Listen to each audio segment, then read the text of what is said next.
arrancamos con esa parte. Y fue bastante introductoria esa clase. Hoy la idea es que veamos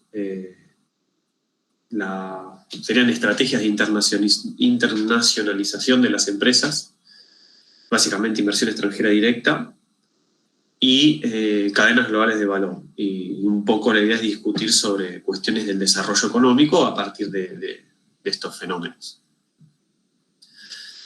No sé cómo están acostumbrados a hacer con las otras clases, es la primera virtual que me toca dar. No sé si prenden cámaras o no prenden cámaras. ¿Hablaron de eso con Pablo, con Federico?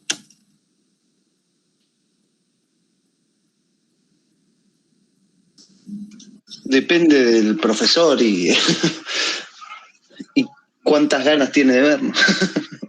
No, yo más que nada porque no sé si están, ahora veo que están, ahora que me contestaste, Francisco, están, pero es raro hablar de la pantalla, ya sabemos todos eso, y no puedo ver sus reacciones y sus... Yo puedo contar un chiste y estoy solo acá contra una pantalla, es complicado. Pero bueno, no hay problema. El que quiera aprenderla mejor, para aunque sea saber que hay gente, pero si no, no hay problema. No es un requisito para mí. Lo que sí les pido es que traten de, aunque sea, responderme cuando consulto algo, les pregunto alguna cosa. Así no siento que estoy solo hablando contra una pantalla. También por el chat, claramente. ¿Qué textos son los de hoy? Pregunta Matías. Bueno, hay dos textos principales para esta clase. Uno es el de Daniel Chudnovsky y Andrés López, que, a ver, bueno, acá lo encontré. El nombre es La transnacionalización de la economía argentina. No sé si lo pueden ver ahí. Yo ahora no tengo el PDF a mano. Este es uno de los textos que justamente va a tratar sobre inversión extranjera directa. Todo lo que sea sobre IED va a estar en este trabajo. Yo igual les voy a hacer referencia a otros trabajos también que me parece que son interesantes para complementar esa bibliografía, pero en principio es ese texto, que está muy basado, está muy focalizado en un trabajo de Dunning, que habla sobre justamente es un autor que trabajó mucho sobre la empresa multinacional y la estrategia de la empresa, más que sobre el desarrollo económico del país que recibe la inversión extranjera directa, sino en cómo decide una empresa su estrategia de internacionalización.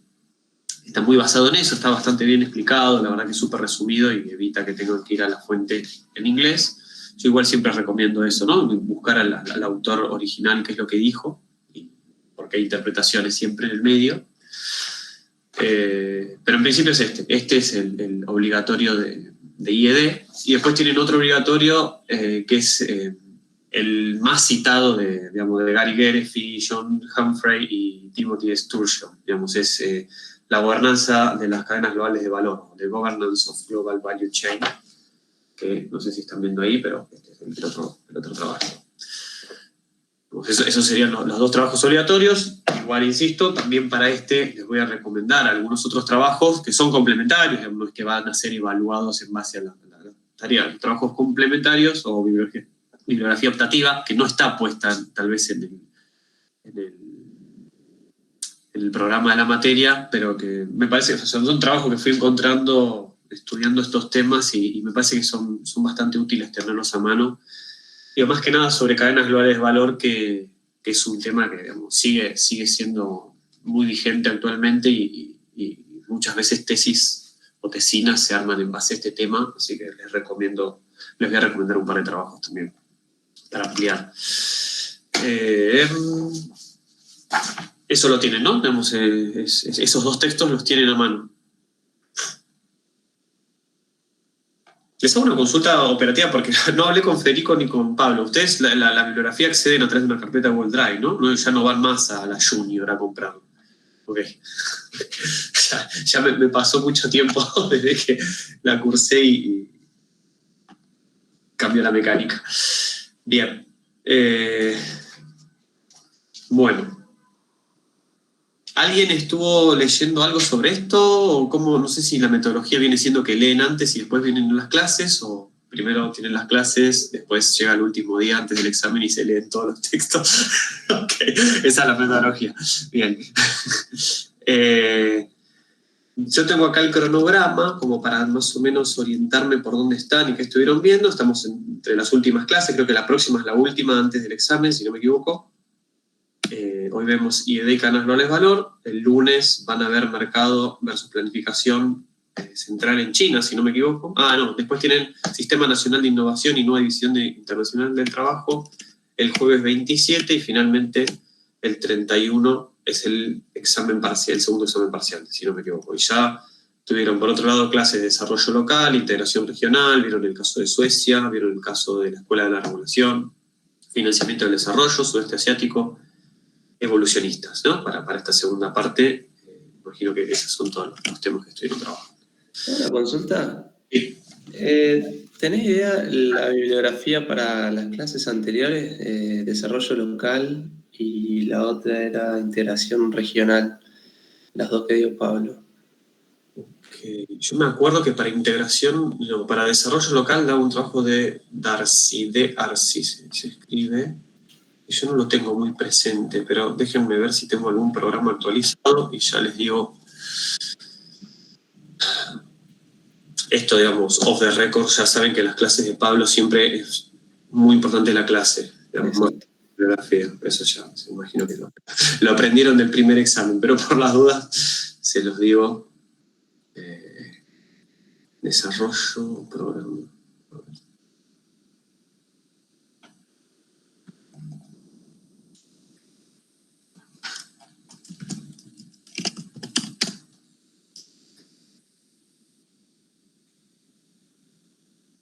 Hay un texto que dice, ¿ustedes no tienen acceso al programa de la materia? Pues yo acá lo veo, dice bloque 4, la dinámica espacial del proyecto de desarrollo local al interior de un país, integración regional entre país y desarrollo económico. Y veo, la bibliografía obligatoria es esta que les voy a copiar ahora en el chat. Sí, la computadora le trabo todo. Pero. Perfecto, el todo bloque 4 sería. Estaba buscando dentro de la bibliografía del bloque 3 y no... Claro, perfecto. Gracias. Y el que yo les dije pasó a optativa, el de Arce y el de French Davis está optativo. Bien. La verdad no desconozco el enfoque y el lado hacia donde fueron con desarrollo local. Hoy podemos hablar un poco de eso también, porque se vincula con inversión extranjera directa. Así que bienvenido a los comentarios y el diálogo respecto a lo que Pablo les habló sobre este tema de desarrollo local. Perdón, Nicolás, ¿podrías repetir por fin los textos que hay para hoy? Que sí. No les falta. Para hoy hay uno de Daniel Chudnovsky, que, a ver, déjenme ver si también los tengo acá, si ya directamente les copio la referencia bibliográfica. Chudnovsky, a ver, López. ¿Dónde está?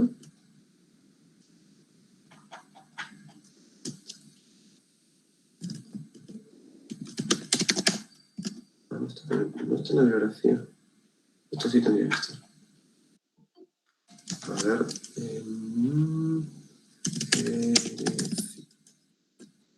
Bueno, este es uno. Ya le estoy compartiendo. Este es sobre cadenas globales de valor. Este último que puse, cadenas globales de valor, es el obligatorio de este tema.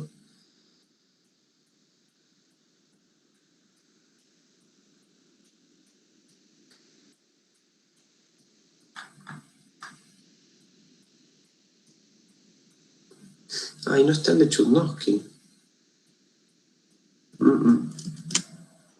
¿Alguien tiene la carpeta ahí de Drive para chequear si está el de Daniel Chudnovsky? Está. En el programa no está, pero en la carpeta está. Bien, bien. Bueno, la clase está basada un poco en ese trabajo. No sé por qué no está en la bibliografía. Si no, digamos, lo que le estoy poniendo acá, este de Dunning, es un trabajo sobre el cual, digamos, se basa bastante el trabajo de Chudnovsky. O sea, uno podría ir al de Dunning. Mejor que este que está en español, me parece, y que habla también sobre el caso argentino. Yo no me voy a meter sobre el caso argentino, ya estuvieron viendo eso con Federico, en el caso de Brasil y Argentina, pero también habla sobre inversión extranjera directa en Argentina. Y el de Daniel Chudnovsky y Andrés López, bueno, está en la carpeta y no está ahí en la bibliografía, pero va a estar bastante basado en eso la clase. Bueno, dicho esto, no sé si hay alguna otra consulta más operativa, si no, arrancamos con esta clase.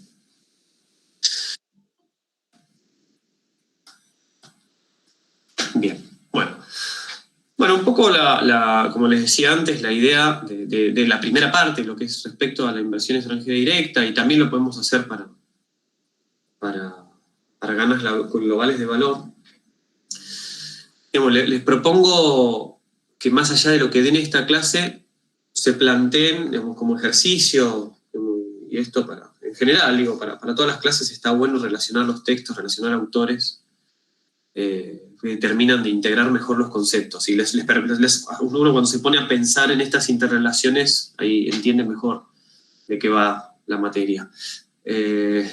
Digamos, ustedes en la materia estuvieron viendo, por un lado, teorías sobre el desarrollo económico o enfoques para pensar el desarrollo económico, y lo que les propongo es, bueno, ¿qué pensarían, no sé, los de la economía del desarrollo, Rostow, Nurse, Rosen, Rodin, Hirschman, qué pensarían o qué dirían o qué dicen, porque muchos de los textos hablan específicamente sobre la inversión extranjera directa, por ejemplo. ¿Qué rol tiene la inversión extranjera directa para el desarrollo económico? Digamos, de hecho, creo, no sé si en el parcial tuvieron, en general está esa pregunta, ¿no?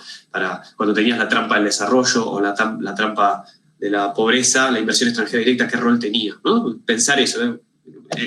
Hoy no voy a hablar de eso, pero digamos, apareció la inversión en las clases anteriores.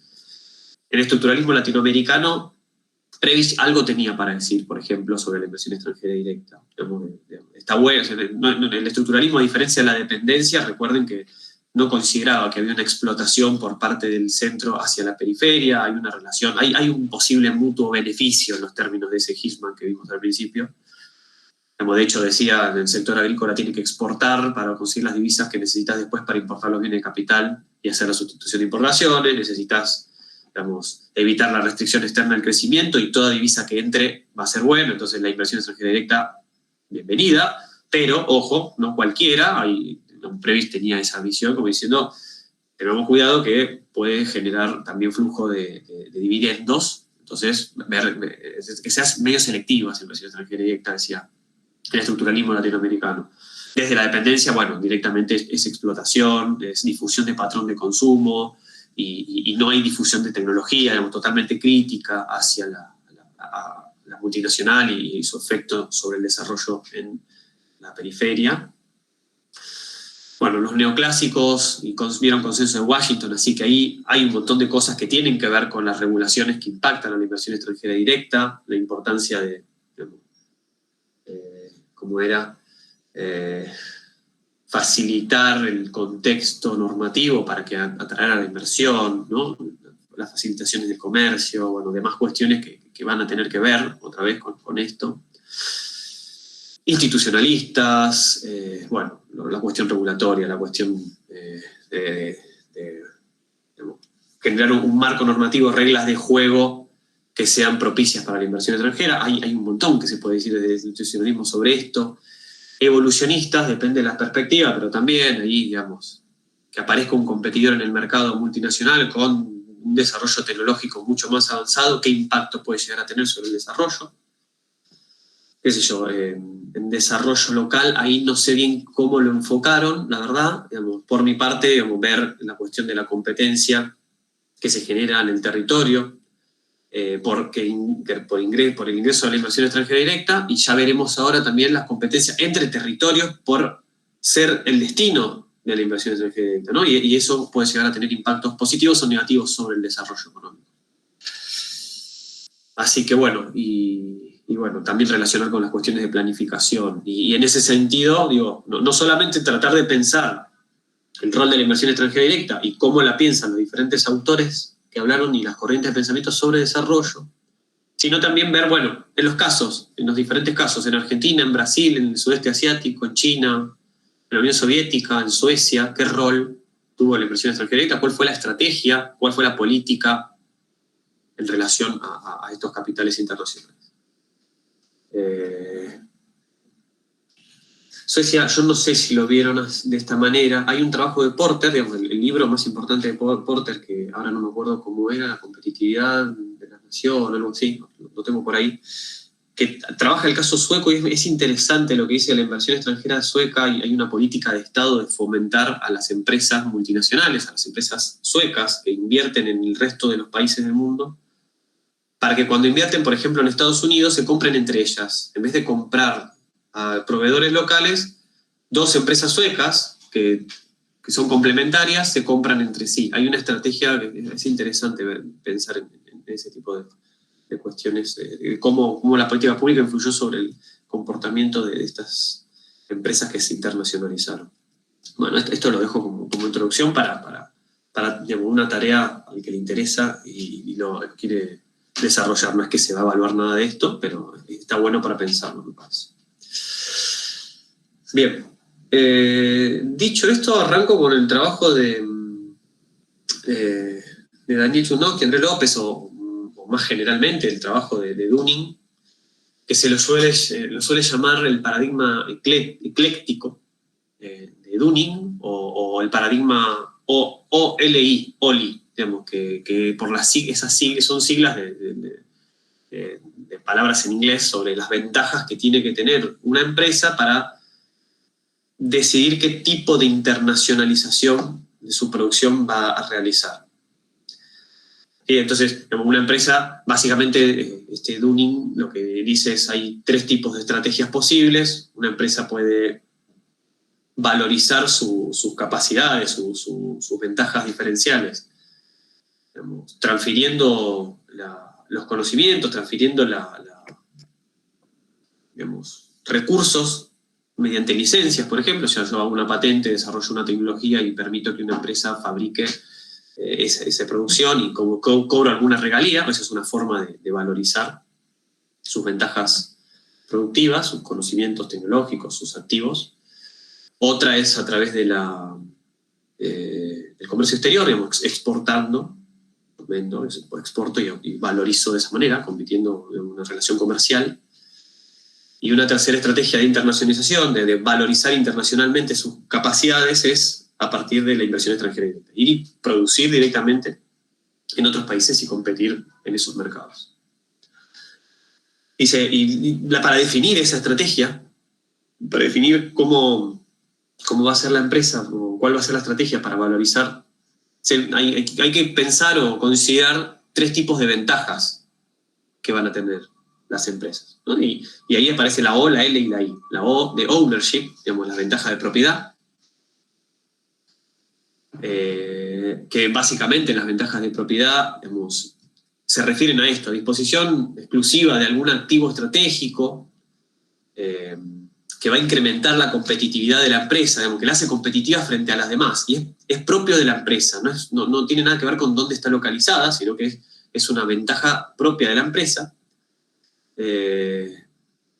Pueden ser estos activos pueden ser tangibles, digamos, tener ciertas maquinarias, tener, digamos, cierta capacidad productiva, digamos, física, o intangibles, y ahí, digamos, aparecen, digamos, ciertos conocimientos, tecnologías, las capacidades organizacionales que tiene una empresa, digamos, de organizar la producción, digamos, cómo gestionar vínculos con proveedores, vínculos con clientes, digamos, todo ese tipo de activos. Mismo la afinidad que tengan con los clientes, la marca, todo eso son activos intangibles. Y como les decía, son internos a la empresa, y la empresa, digamos, en la medida que tiene estas ventajas, los podría utilizar en cualquier localización, ¿sí? Pero no es que son disponibles para cualquier empresa en cualquier localización, sino que son disponibles de una sola empresa. Tener ventaja de propiedad implicaría también tener mecanismos para evitar que, digamos, se difundan esas capacidades, para que permanezca esa propiedad en parte de la empresa que la posee. Digamos, y en ese sentido cobran un rol importante lo que serían las barreras a la entrada, ¿sí? Una disponibilidad de barreras a la entrada que evitan la competencia, digamos, que evitan la difusión de esa ventaja de propiedad que tiene una empresa para competir internacionalmente. Y esas barreras a la entrada, no sé si estudiaron en organización industrial a Joe Bain, digamos, que es como el padre de esta idea de las barreras a la entrada, en 1956, pero básicamente va a estar la propiedad intelectual, las economías de escala, el acceso exclusivo a ciertos recursos por parte de la empresa. Digamos, accedo exclusivamente a cierta materia prima, accedo exclusivamente a cierto insumo, acceso exclusivo a ciertos mercados, digamos, ahí ya sea por una cuestión regulatoria, ¿no? Me dan la concesión para yo ser el único que provee monopólicamente determinado mercado. Todas estas barreras a la entrada lo que otorgan es poder de mercado, permiten, digamos, poner precios por encima de los costos de producción, básicamente. Permiten rentas. Otra fuente de lo que serían las ventajas de propiedad, digamos, que no tienen que ver con las barreras a la entrada en sí, sino que tienen que ver con una cuestión organizacional, si se quiere. Esto lo describe bien Dunning, está bien detallado en el trabajo de Dunning. Es la idea de construcción de redes entre empresas, ¿no? Redes, digamos, cuando una empresa forma parte de una red de empresas, un grupo empresario que tiene complementariedades entre sí, digamos, tiene acceso a ciertos activos dentro de la red que los que están fuera de esa red no la tienen. Entonces hay una ventaja ahí importante de ese grupo empresario, de esa gran conjunto de empresas. Eso hace que acceden a factores productivos más baratos, digamos, hay difusión de conocimiento, se puede administrar de forma centralizada la organización, ¿no? Tiene esas ventajas, ¿no? Todo esto son ventajas de propiedad que hacen más competitivas a una empresa que a otras. Y bueno, básicamente, digamos, estas cuestiones, una vez que, o sea, si una empresa, dice Dunning, tiene estas capacidades, puede valorizarlo, lo puede valorizar internacionalmente. Y hasta ahí, digamos, no es que está diciendo nada nuevo.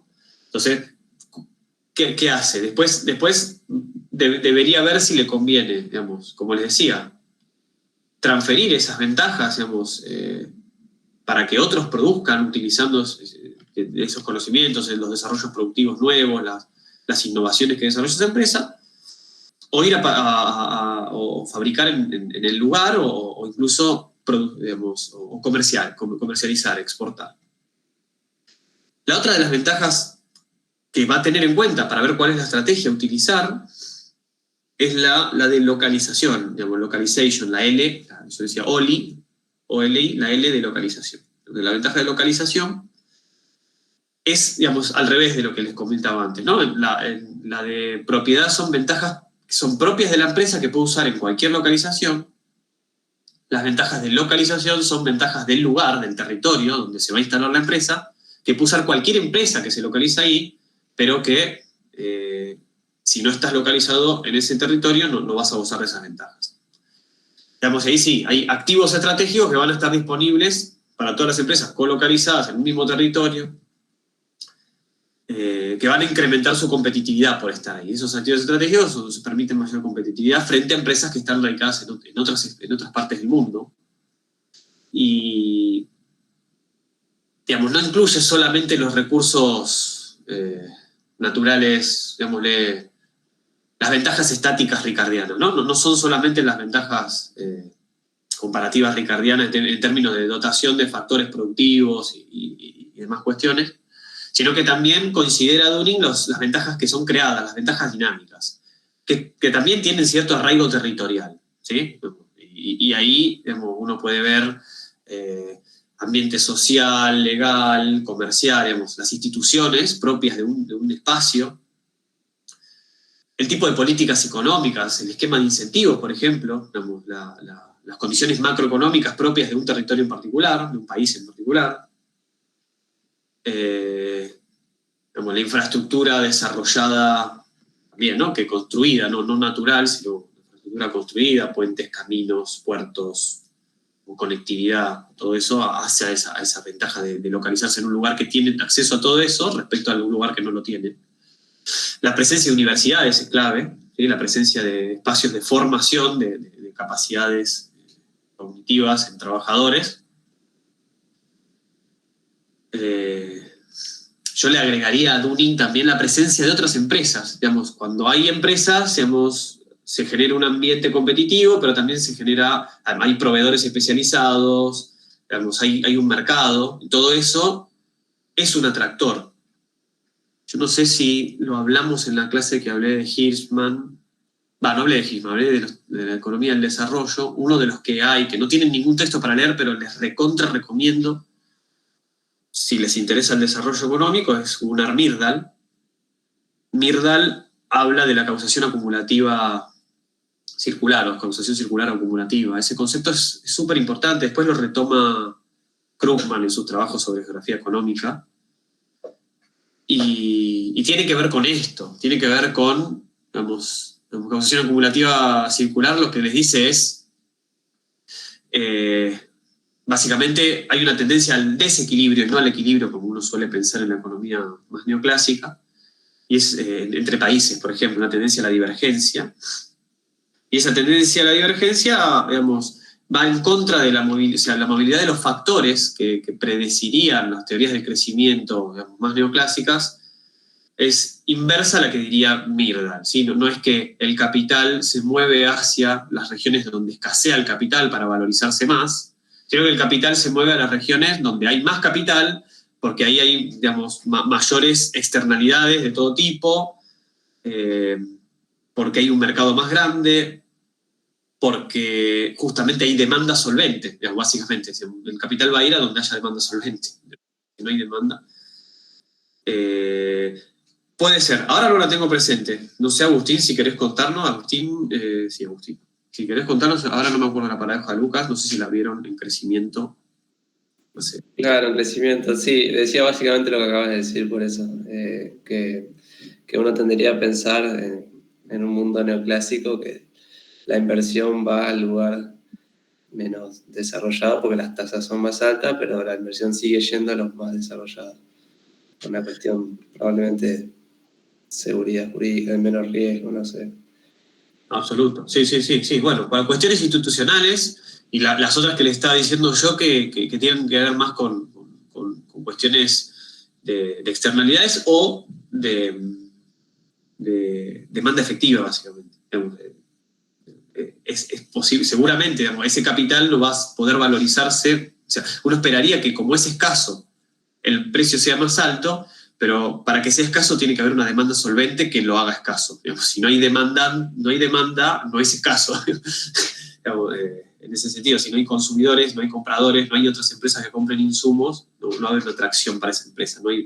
No es escaso. Digamos, en términos económicos para nosotros, si no hay demanda solvente, no hay oferta escasa de nada. Digamos, siempre va a ser excedentaria esa oferta.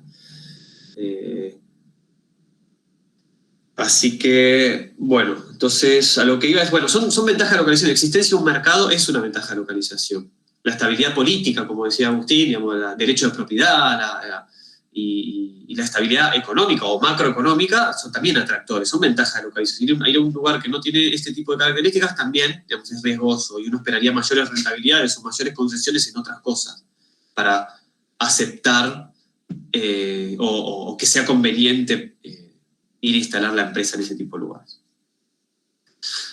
Así que, bueno, la clase que tienen próxima sobre sistemas nacionales de innovación también es una ventaja de localización creada. Digamos, la existencia de un sistema de innovación, no sé, que existan institutos tipo INTI, INTA, que existan universidades, laboratorios que desarrollan tecnología y que se pueden vincular con las empresas, que exista financiamiento a la innovación, al desarrollo tecnológico, todo eso hace, digamos, características interesantes para erradicar producción de ciertas cosas en determinados lugares. Y por último, digamos, la tercera de las ventajas, la I, que va a mencionar Dunning para pensar la estrategia de internacionalización, es la ventaja de, voy a hacer lío con la palabra, internalización, no internacionalización, sino internalizar, ¿no? Internalization. Que básicamente es como algo así como lo contrario a los costos de transacción, si se quiere. ¿No? Una ventaja de internalización es, o sea, ¿hay algún beneficio de integrarme verticalmente, de ser yo el que produce en vez de comercializar, por ejemplo? De estar yo localizado en el otro territorio, en vez de transferir la concesión transferir la licencia para que otro produzca y yo ganar las regalías o exportarle? ¿Hay alguna ventaja de que sea yo el que esté ahí produciendo y vendiendo en ese mercado? A eso se refiere la ventaja de internalización.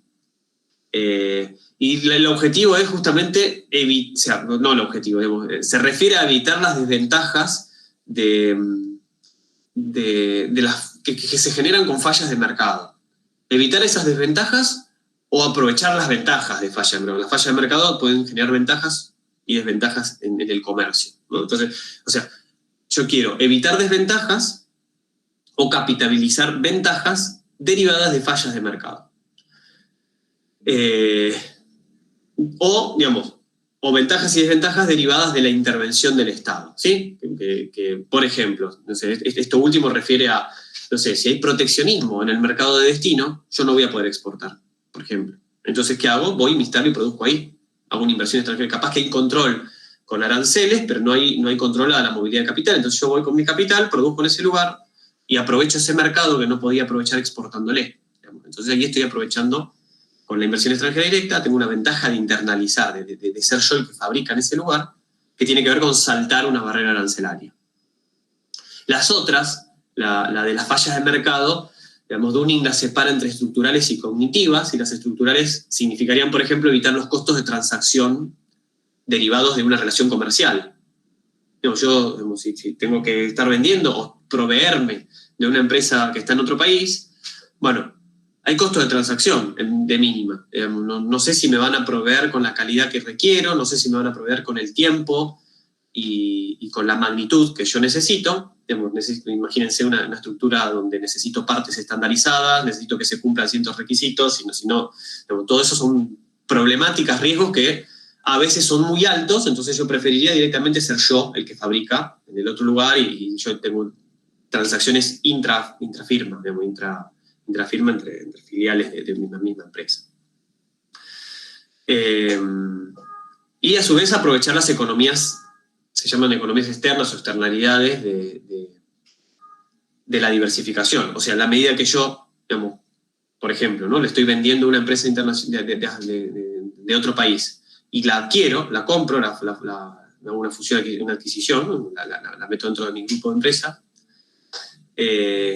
capaz que empiezo a aprovechar ciertas externalidades de conocimiento que se derivan de complementariedades, ¿no? entre los dos tipos de producciones. Entonces, en ese sentido, me conviene incluir dentro de mi grupo empresario esa empresa.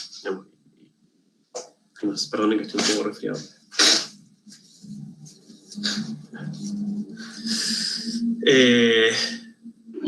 Perdón, entonces estaríamos como ordenándolo un poco, viendo las ventajas ¿por qué una empresa decide, o cómo decide qué cosas tiene en cuenta a la hora de internacionalizarse? Exacto. Y por un lado estaban las ventajas locales, después, ¿qué más? La ventaja propia, de decir, produzco mejor, y la tercera, ¿cuál era? Y son estas que son las ventajas de internalizar la producción. O sea, ventajas de internalizar, hacer integración vertical. Hacer inversión extranjera y soy yo el que fabrica en el otro lugar y a su vez me compro el mismo, que de alguna manera comercio exterior. Una relación comercial con un cliente del exterior o con un proveedor del exterior. Claro. La idea es, Dunning lo que hace es como una tabla en la cual dice, de acuerdo a la combinación de estas ventajas, de estas tres ventajas, te digo cuál es la estrategia de internacionalización que voy a tener, básicamente. Sería un poco esa la idea. Entonces, yo ahora lo que hice es presentarle las tres ventajas de propiedad, de localización y de internalización, y uno puede ir pensando ¿en qué caso me conviene exportar y en qué caso me convendría hacer inversión extranjera directa? Esa es un poco la lógica del trabajo de Dunning. Que todavía en sí no tiene que ver con el desarrollo económico, que es esta materia, sino que es más bien entender la estrategia de la multinacional, para después, ponernos a pensar un poco en qué implicancias tiene para el desarrollo esas decisiones la decisión de la empresa de venir a invertir.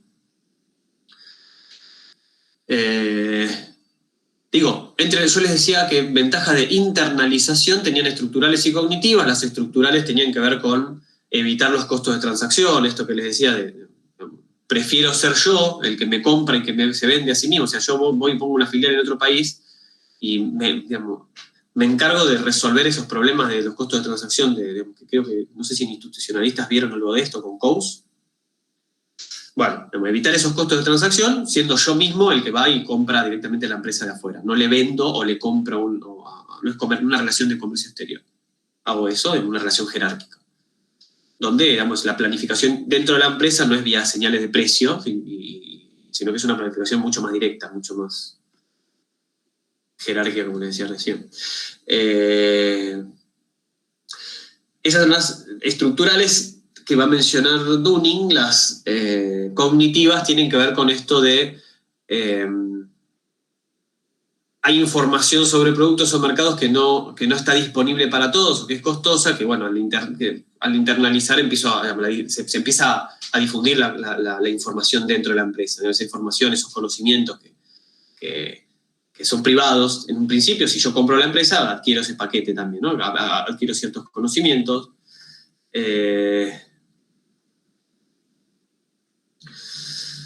Otra de las que mencionaba tiene que ver con la manipulación de los precios de transferencia. Esto no sé, algunos lo conocerán, lo habrán escuchado. Digamos, las empresas del mismo grupo que se compran y se venden entre sí aprovechan la posibilidad de imponer ciertos precios de sus compras y sus ventas para aprovechar las diferencias impositivas, por ejemplo, que ocurren entre las diferentes filiales donde se localizan.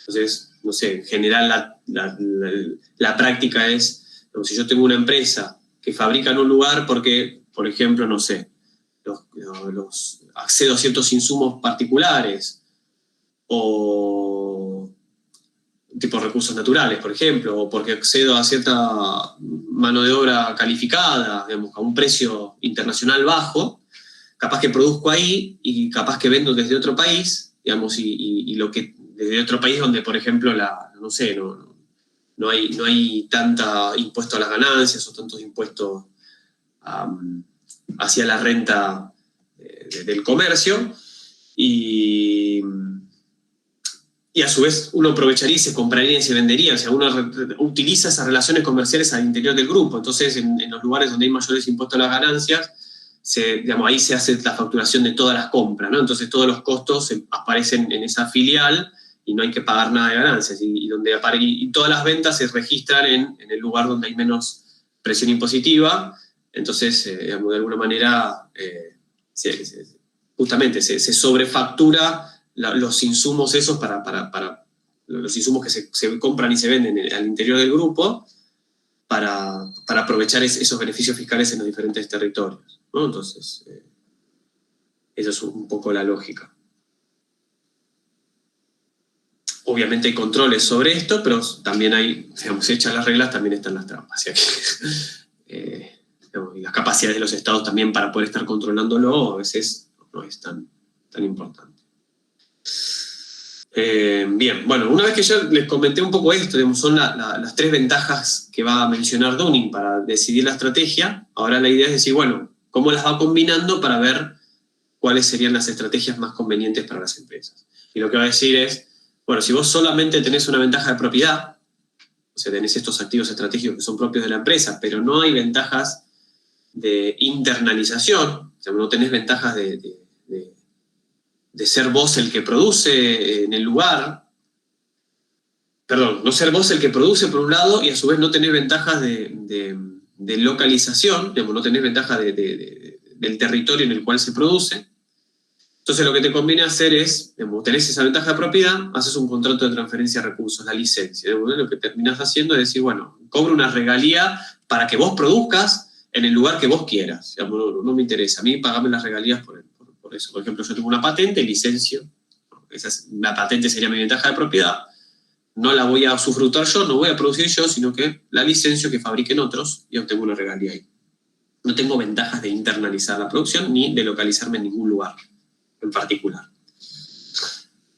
Dunning va a decir que si tenés ventaja de propiedad y a su vez tenés ventajas de internalizar pero no de localizarte en ningún lugar en específico, lo que conviene es una relación comercial, digamos, es tener una relación de compra-venta, ¿sí? Exportaciones e importaciones.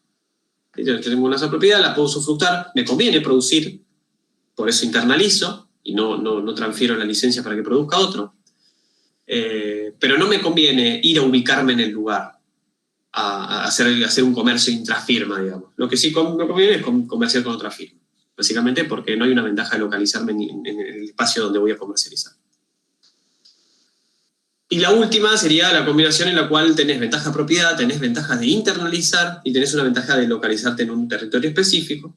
Cuando tenés los tres tipos de ventaja, ahí dice Dunning que lo que conviene para la empresa multi es hacer inversión extranjera directa. Es decir, bueno, ahí tenés un factor estratégico que es propio tuyo, lo puedes valorizar, te conviene producir porque, digamos, tenés alguna ventaja de fabricación, de internalizar esa producción, y te conviene localizarte en un lugar específico porque hay ciertas ventajas en ese espacio que no están en el lugar desde donde vos podrías producir y comercializar. Entonces, ahí te conviene ir y directamente fabricar en ese lugar. Ese sería un poco... Sí. Perdón. Entonces, digamos, para vender una licencia, ¿cuál es la ventaja que harían faltas? O sea, diría Dunning que si vos tenés una licencia, por ejemplo, si tenés una patente tecnológica para fabricar determinado bien, pero a vos no te conviene ser el que internaliza la fabricación, no tenés ventajas de fabricación propias, de tu propio grupo, y tampoco tenés ventajas de localizarte en ningún lugar en específico. Ahí lo que diría, bueno, la forma de valorizar esa patente es, digamos, la transferís, es un contrato, una licencia, ¿no? Le decís, bueno, licencio esta a otra empresa de cualquier lugar del mundo y de cualquier empresa, básicamente, no de tu propio grupo, y que la usufructe otro, digamos, que fabrique y en el lugar que quiera. ¿Y por qué no comerciar?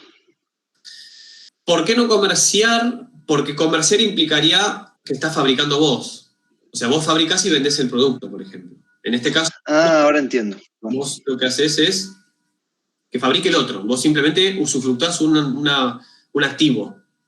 Tenés un activo tecnológico, algo que vos vas a transferir, ¿no? No estamos hablando del producto, sino de la capacidad de producirlo, la forma de producir. Es un activo cognitivo, por ejemplo. Entonces no te conviene fabricarlo a vos. No hay ventajas de hacer la fabricación. O sea, insisto con lo de la ventaja de internalización, son dos cosas, ¿no? Son la idea de te conviene fabricar a vos, la idea de no hay demasiados costos de transacción. O sea, es como inversa a la ventaja de internalización es inversa a costo de transacción, básicamente. Ya que está como uno lo podría ver de esa manera también. Bueno, y en ese caso, digamos, si no tenés una ventaja de internalizar, no hay demasiados costos de transacción y no hay ventaja de localizarte, bueno, ahí sí, haces esa licencia. Te conviene básicamente ganar regalías por tu activo. ¿Alguna otra duda, algún comentario, otra cosa? Sí, Nicolás, tengo una pregunta. La ventaja de propiedad es la que se mantiene, como la que tenés que tener sí o sí. Sí. Sí, o sea, si no tenés una ventaja de propiedad, no hay nada que valorizar internacionalmente. Claro, no tiene algo la empresa como para valorizar. Sí, exactamente. Sí, esa es condición medio necesaria para todas.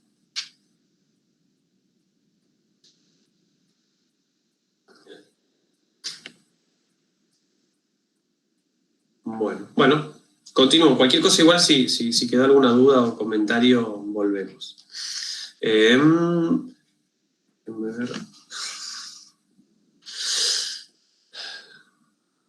Clasificaciones de la inversión extranjera directa según la motivación. Esto lo van a encontrar mejor desarrollado en el texto de Chudnovsky, de Daniel Chudnovsky y Andrés López.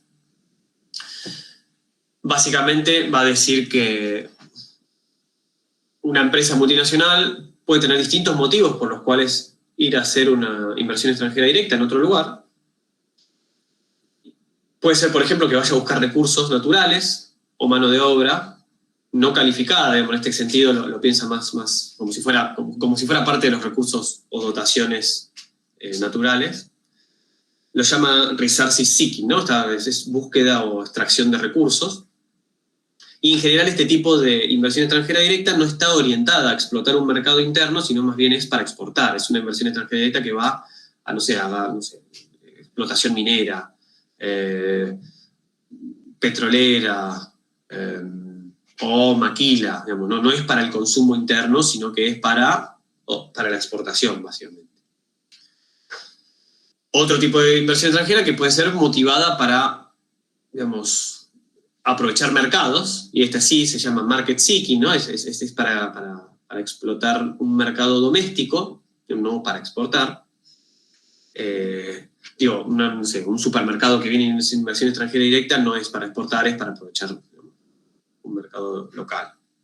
O como lo que les decía antes, ¿no? Una inversión extranjera directa que trata de saltar barreras comerciales, porque hay aranceles, porque hay proteccionismo, porque hay cuotas, por sea la política comercial que evita que yo entre a ese país, voy y produzco, digamos, voy y adquiero una empresa de ese país, o voy a una inversión que se llama Greenfield, que es directamente pongo una planta productiva en ese lugar, para vender en el mercado ese. Hay otra que tiene que ver con explotación de activos estratégicos, que tiene que ver con esto que le decía el Sistema Nacional de Innovación, aprovechar los aprendizajes que se pueden dar con usuarios específicos o con proveedores específicos. Entonces vas y te instalás en un país porque decís, bueno, tiene un sistema tecnológico súper fuerte, digamos, puedo adquirir conocimientos yendo, invirtiendo en ese lugar, aprendiendo un montón, y después, bueno, todos esos conocimientos me quedan en mi grupo, y a partir de eso después salir a competir internacionalmente. Es una inversión extranjera directa que busca desarrollar activos estratégicos, ¿sí? Al insertarse en determinados mercados.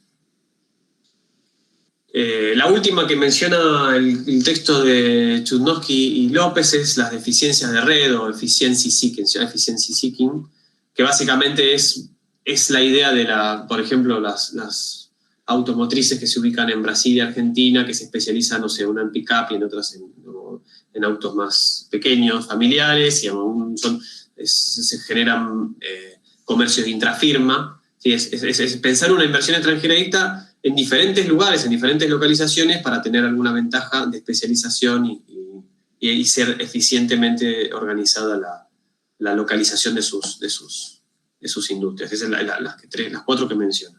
Las más claras son las otras tres, las que son bien marcadas, ¿no? Ir a buscar recursos naturales, ir a explotar un mercado, ir a desarrollar activos estratégicos científicos, tecnológicos. Esto con respecto a las clasificaciones, bueno, todo esto empieza a darnos alguna idea de la relación que puede llegar a tener con el desarrollo económico del lugar que recibe la inversión extranjera directa. La inversión extranjera directa va a tener efectos sobre el comercio exterior del país que lo recibe. Sí, ahora ya empezamos a pensar un poco en el impacto sobre el desarrollo. Perdonen, yo suelo hacer esto, hablo muy rápido, capaz que no se entiende algo de lo que digo, o les surge alguna idea o comentario, interrúmpanme, abran directamente el micrófono. Respecto al efecto, digamos, al efecto que va a tener el ingreso de inversión extranjera directa en un país sobre el comercio exterior, uno podría empezar a pensar, ¿no? Diferentes puntas, diferentes líneas, ahí para argumentar. Y uno podría ver, por ejemplo, bueno, cómo afecta que venga una multinacional a mi país sobre la composición de lo que comercio, o de lo que comercian los países. Y en términos generales, uno podría ver que incrementa el comercio de insumos intermedios cuando empieza a haber más inversión extranjera directa. Las empresas se empiezan a comprar, capaz que en sus países de origen, por ejemplo, ¿no? Viene una inversión extranjera y en vez de comprar productos finales, ahora produce en mi país y compra tal vez los insumos en otro lado, pero el producto final lo empieza a fabricar en mi país. Podría pasar este tipo de efecto. Incrementa lo que se llama el comercio intrafirma, digamos, si uno quisiera hacer ese tipo de análisis, empieza a ocurrir algo de esto. Cuando hay mucha inversión extranjera directa, la participación del comercio entre grupos, al interior de un grupo, empresas de un mismo grupo, empieza a ponderar más.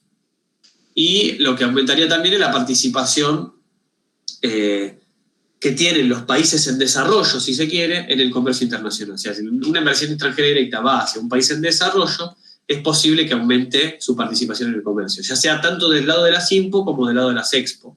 Una multi, digamos, por ciertas características, capaz tiene mayores capacidades para exportar que una local. El efecto sobre el país que recibe la inversión extranjera directa puede ser que sustituya importaciones de bienes finales, digamos que, como les decía recién, ahora se empiezan a producir localmente en vez de que se importen, y pueden, como les decía, incrementar sus propias exportaciones, por ejemplo, el país que emitió la inversión extranjera directa, porque, no sé, hay mayor vínculo comercial respecto al país de origen, porque conoce mejor las reglas y las normativas de ese otro país.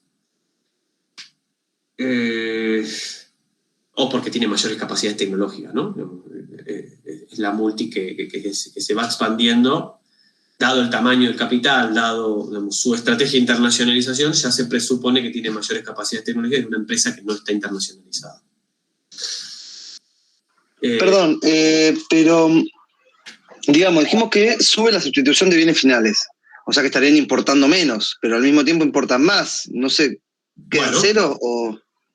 Es lo que hay que analizar, digamos. Los que tienen una mirada optimista de la movilidad de capitales, de la inversión extranjera directa, van a decir que el efecto es positivo sobre el balance de pago, ¿no? Por un lado te entra un stock de capital, que es la inversión extranjera directa. Y por otro lado, digamos, se supone que esta inversión extranjera directa sí cumple con esto que yo le decía, no es un market seeking, sino más bien es research seeking, por ejemplo, o de activos estratégicos, es una empresa con capacidades de exportación, de internacionalización, que es mayor a una empresa local que no tiene internacionalización. Digamos, esa sería como una lógica del que ve un aspecto positivo. El efecto de comercio, dice, va a exportar más, lo que sea que fabrica, y a su vez sustituye importaciones, porque se fabrica algo en ese lugar que capaz que antes no importabas a esta empresa, ponele.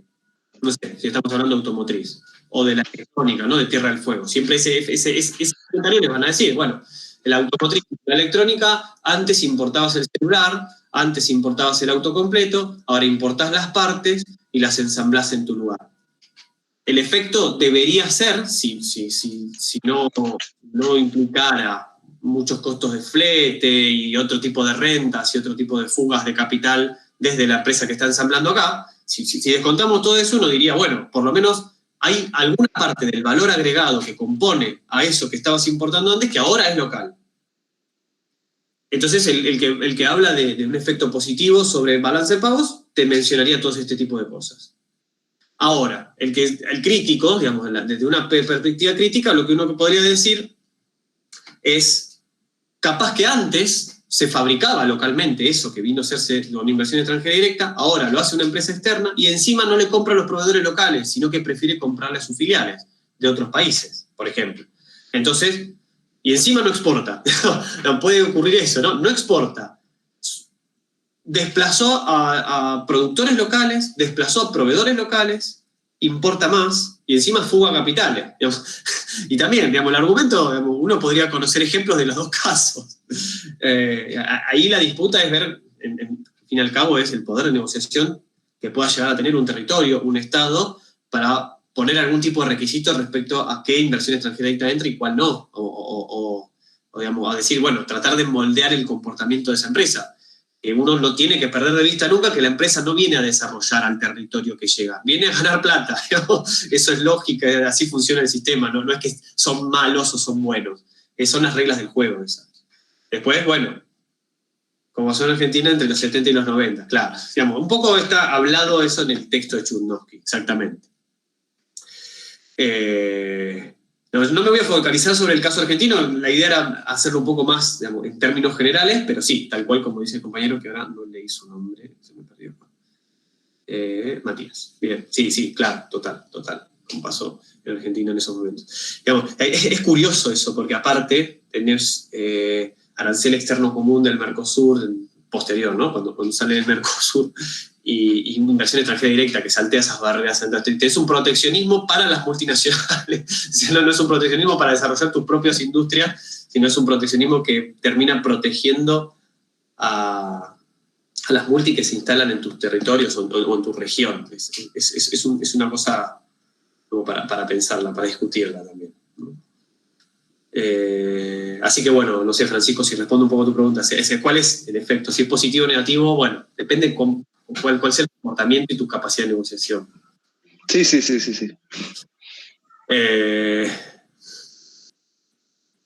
Iba a decir...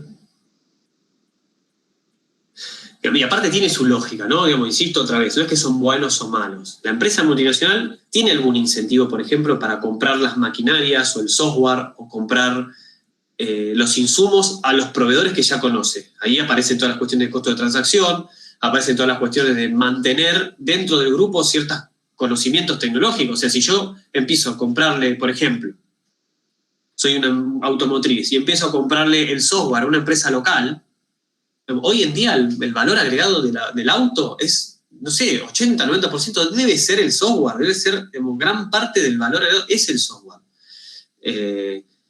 Y ese software, digamos, requiere mucha interacción proveedor-usuario. No es un software que es estándar, ¿no? Que yo fabrico, el ingeniero del sistema de UBA, UTN, desarrolló un software que sirve para todos. Es un software que tiene mucha interacción proveedor-usuario, es decir, la empresa que te lo va a comprar te va a decir, necesito que sea así, lo adaptes de tal manera, el usuario, ¿no? Tiene muchos conocimientos específicos que le va transfiriendo al proveedor de ese software. Si yo empiezo a generar un proveedor local, digamos, pierdo ese activo estratégico y en cualquier momento esa empresa de software se convierte en una automotriz que me compite. No quiero ser exagerado porque hay barreras a la entrada, obviamente, en escala y qué sé yo, pero el conocimiento, uno de los conocimientos más importantes tiene que ver con ese proveedor de un insumo específico, que muchas veces no lo querés tercerizar. Así que un poco, digamos, tiene su lógica de por qué la empresa que viene y se instala en tu país no quiera comprar a los proveedores locales y le empieza a comprar a otros y genera aumento de importación.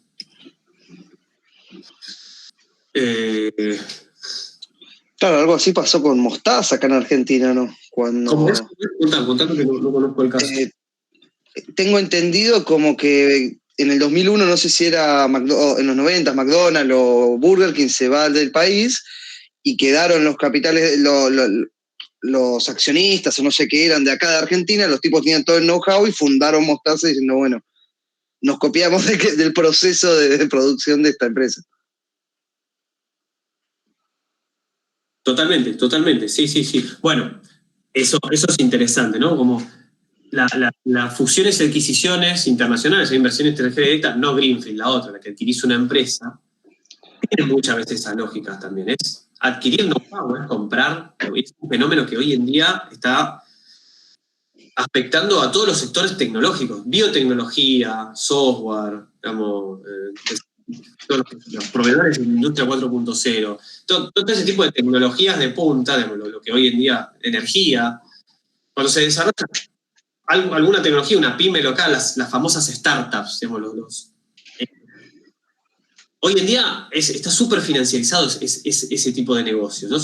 Incluso los mismos tecnólogos desarrollan esas tecnologías, desarrollan las empresas para venderlas, no para usufructuarlas. Y hay una lógica de adquisición, de inversión extranjera directa, básicamente adquisición de know-how, de comprar tecnologías. Y digo, pasó hace relativamente poco con una empresa que estaba en el desarrollo de vacunas acá y fue adquirida directamente por un grupo multinacional. Todo lo que es biotecnología es recontra frecuente esto. En ese sentido, les recomiendo ahí, para recomendar bibliografía, me parece que lean no sé si lo conocen o lo escucharon alguna vez hablar o nombrar, a Pablo Lavarello. Pablo Lavarello es experto, digamos, en Argentina en lo que es el sector biotecnológico. Tiene muy buenos trabajos sobre eso. Pablo, él es el investigador del SEUR, es un centro de CONICET. Da clases en La Plata y en la Universidad de San Martín. Y tiene publicaciones muy, muy grosas sobre política industrial, por un lado, y sobre estrategias de multinacionales adquiriendo empresas para adquirir know-how, conocimiento. Tiene cosas publicadas muy interesantes. La gente del SEUR, ¿no? Del trabajo en un equipo del SEUR. ¿Qué ¿qué les quería decir? Así que bueno, el caso que decís, Francisco, de Mostaza es totalmente. Pero incluso, o sea, el caso que decís Mostaza es un caso en el cual hay una adquisición de una empresa. O digamos, en ese caso, no sé, una empresa dejó vacante un espacio, no sé, imagino que los que tenían las franquicias acá dijeron, bueno, a ver si me abro mi propia marca, pues ya aprendí. Ese sería el caso de, no por comercio, no es que hubo un aprendizaje por parte de la empresa destinataria, ¿no? A través del comercio, proveedor-usuario, esa relación proveedor-usuario que yo les comentaba, sino que es directamente por la otra vía de internacionalización, que era la de la franquicia es como la de la licencia, ¿no? Yo no estoy produciendo, le doy la capacidad que produzca otro. Y ahí sí, le di la licencia, fabricó y encontró alguna ventaja, descubrió y digamos, hubo una falla en la ventaja de propiedad, si se quiere, en los términos de Dunning. Esa ventaja de propiedad no era tal así, digamos, no era única de la empresa. El otro que fabricó y que adquirió la franquicia aprendió y dijo, che, voy a hacer un negocio parecido, empezó a armar su red de comercialización o su modelo de negocio y chao. Falló la ventaja de propiedad, básicamente. La otra que decía es, hay una falla en la ventaja de propiedad, pero no por ese tipo de relación, sino por una relación comercial, proveedor-usuario. La empresa automotriz le empieza a comprar a Globan, qué sé yo, una empresa local de software, le empieza a comprar el desarrollo del software para, no sé, para la inteligencia artificial que tenga para estacionar un auto, por ejemplo. Entonces, aprende Globan a hacerlo y de repente eso se lo puede empezar a vender a otros, se lo vende a otras automotrices, por ejemplo. O, no sé, si tiene el capital suficiente, empieza a montar una ensambladora, qué sé yo, no sé. Esa sería vía comercio, vía proveedor-usuario, se como flaqueó la ventaja de propiedad. Se saltó esa ventaja de propiedad y la adquirió. Así que, bueno, no sé, creo que estas son las discusiones más interesantes a tener sobre esto, más allá de lo que está escrito en el paper. Me parece que ahí, ¿no? Cuando bajamos a la realidad y vemos estas cuestiones, para después pensar en cuestiones de desarrollo local o en cuestiones de desarrollo territorial o económico de un país. ¿Qué dice el Banco Mundial sobre esto? ¿No? El texto de Chudnovsky va a hacer como un análisis de qué dicen algunos, los que están a favor de alguna manera de la inversión extranjera directa y los que están en contra. Así como la pregunta que me hiciste, Francisco, está esto textual dicho en el trabajo ese. Va a decir, la postura del Banco Mundial va a encontrar, digamos, se imaginarán que tiene una postura optimista respecto al flujo de capitales de inversión extranjera directa, y va a decir que, digamos, va a encontrar un canal microeconómico y un canal macro sobre las ventajas que le va a afectar al país que recibe. El factor macro, el canal macro es, no, por un lado estás obteniendo financiamiento para el balance de pago, ¿no? Vos decís que tenés restricción externa al crecimiento, bueno, te está entrando un stock de capital importante que permite financiar inversión, permite financiar importaciones, te están dando reservas, básicamente. Y es un financiamiento que es menos volátil que una inversión de cartera, ¿no? Tiene una ventaja respecto a otro tipo, a los préstamos. Después diría otro canal macro de beneficio para el receptor. Es una fuente, como les decía, de incremento de las exportaciones por mayor competitividad, digamos, ve el aspecto positivo en ese sentido, aumenta la composición orgánica del capital también, digamos, se supone que las empresas multinacionales tienen una composición orgánica mayor, digamos, son más capital intensivas, son más tecnológicas, entonces si uno piensa en términos de modelos de crecimiento, tiene un efecto ahí también positivo macro. Y los canales micro tienen que ver con esto, ¿no? Vienen empresas que tienen tecnologías de frontera de producción, con productos nuevos, y eso va a generar un efecto en la composición de la productividad agregada del país, ¿no? Si llega una empresa muy grande, con tecnología muy avanzada, la productividad del país en términos agregados aumenta por composición. Ahora hay una empresa que tiene más tecnología. Digamos, y a su vez hay externalidades positivas, no un efecto composición, sino en la medida que hay una empresa que desarrolla ciertas tecnologías, que es más avanzada y está cerca, próxima, digamos, proximidad geográfica es un tema también en sí mismo a estudiar, está próxima a otras empresas de acá que estaban localmente, empiezan a haber externalidades, empieza a difundirse el conocimiento, empiezan a generarse posibilidades de imitación, e incluso los recursos humanos que trae la empresa de afuera o que capacita dentro de su empresa, en algún momento rotan y van a pasar a otras empresas que están localizadas ahí, y entonces el conocimiento empieza a fluir. Tiene un efecto no solamente porque llegó, sino porque afecta positivamente a las demás, va a decir. Transferencia tecnológica se llama esto. Bueno, lo que le decía de la proximidad geográfica es importante, es interesante a los que les interesa la economía de la innovación y el cambio tecnológico. Hay un autor que se llama Ron Boschma, es un geógrafo, geografía económica hace. Ron Boschma, francés. Y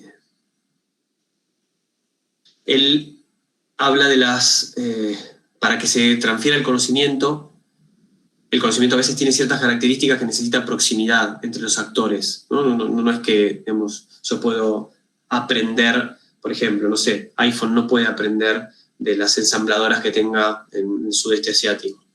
Digamos, ahí hay conocimientos que se desarrollan en el proceso productivo que desde la filial, digamos, desde la sede del headquarter, digamos, desde Estados Unidos, empiezan a perder cuando se hace esa internacionalización. Entonces, conviene tener próximo geográficamente la producción para no perder esos conocimientos, ese know-how, que no se pueden transmitir porque no son codificables a veces. Yo sé hacer esto de una manera, no puedo codificarlo, no puedo redactar el paso a paso de cómo hacer. Un conocimiento no codificable es, por ejemplo, aprender a andar en bicicleta. Yo no puedo explicarles a ustedes cómo andar en bicicleta escribiendo un paper.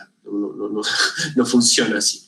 Leyendo no van a poder adquirir eso. Ese tipo de conocimientos, el know-how del proceso, se aprende haciendo, se aprende con proximidad, y se transfiere con proximidad. Necesito un tipo al lado, una persona al lado, un maestro maestra que me esté diciendo, ¿no?, cómo hacerlo, que me vaya guiando, que me vaya dejando, abriendo ciertos caminos. Entonces, esa proximidad es importante. Que les digo, Ron Boschma, lo que dice es, bueno, es importante la proximidad geográfica, pero, digamos, se complementa o a veces directamente no es necesaria si tenés otro tipo de proximidad. Se habla de la social, de la proximidad, o sea, social significa vínculos de confianza, habla de la institucional, digamos, que tengan proximidad en términos de los objetivos y las motivaciones por las cuales se están aproximando, habla de la proximidad cognitiva, digamos, que manejen el mismo lenguaje que se pueda transmitir. Si yo puedo ser un biotecnólogo y le hablo a un economista, y no nos entendemos en nuestros idiomas, ¿no? Hay varias proximidades. Le da más complejidad a esto de la proximidad. Agustín dice, sería uno de los argumentos de economías de aglomeración. Sí, exactamente. Esto es, Marshall, no me acuerdo el año, pero es el primero que empieza a hablar de las economías de aglomeración, economías a escala externa, ¿no? Tal cual, digamos. Ventaja de estar próximo para aprovechar las externalidades. O sea, ¿por qué se aglomeran empresas en un clúster? ¿Por qué se aglomeran diferentes empresas en un territorio? Para aprovechar justamente esas externalidades que, digamos, si estás lejos, no las puedes aprovechar. Tal cual. Yo dije Marshall, pero bueno, después diferentes autores, el mismo Krugman, mismo Geografía Económica Evolucionista habla de esto. Bueno, el mismo Hirschman, ¿no? De las externalidades pecuniarias y tecnológicas, está todo ahí también. Hirschman y los otros teóricos del desarrollo. ¿Qué más? Bueno, esto un efecto también es gracioso que me menciona el Banco Mundial sobre el efecto positivo de la inversión extranjera directa. Es no sé si se acuerdan de macro, del crowding out, era como el concepto básico de macro 1, ¿no? Que salía el Estado invertía o salía a gastar y eso desplazaba inversión privada, básicamente, vía el efecto que tenía en el mercado de dinero, un mercado de bonos y dinero. ¿No? Acá dice, viene la inversión extranjera directa y genera un efecto crowding in, que no desplaza inversión privada, sino que la inversión privada local se ve incentivada por una cuestión de competencia, ¿no? Llegó una inversión extranjera directa que es mucho más tecnológica, empieza a competir por tu mercado, vos para no quedar afuera tenés que invertir también, induce inversión local privada, te diría, ese efecto crowding in. Esto está muy relacionado, no sé si lo leyeron alguna vez, a Joseph Schumpeter, que es otro de los grandes economistas, que él es como que abre la línea de la economía de la innovación, ¿no? Es schumpeteriano, de economía evolucionista, y él habla de la destrucción creativa. Uno de los conceptos más importantes de Schumpeter es la destrucción creativa, y básicamente lo que va a decir es, digamos, el proceso de innovación, en la medida que se innova, ¿no? Se desarrollan nuevos productos, se desarrollan nuevas empresas y se van destruyendo capacidades previas y se van destruyendo también empresas previas, ¿no? En el proceso de destrucción creativa, la innovación genera las dos cosas.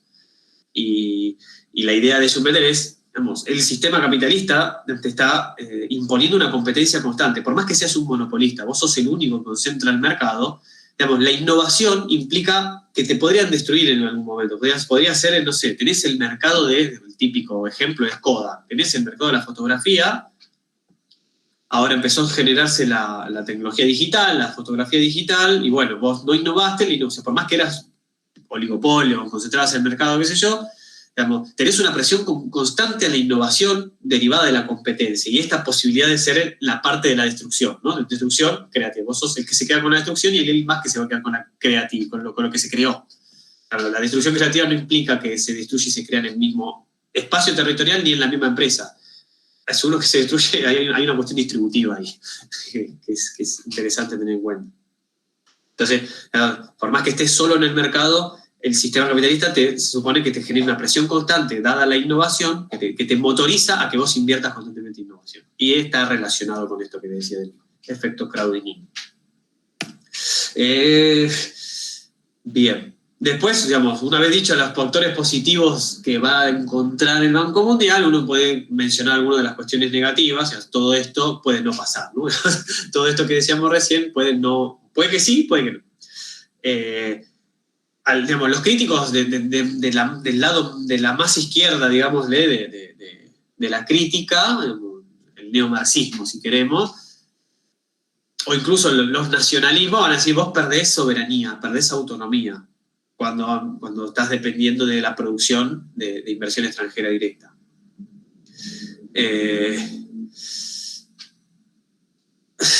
Básicamente, digamos, una lógica podría llegar a ser esta, ¿no? De vos tenés que generar las condiciones, las ventajas de localización, básicamente, en términos institucionales, para que venga inversión extranjera.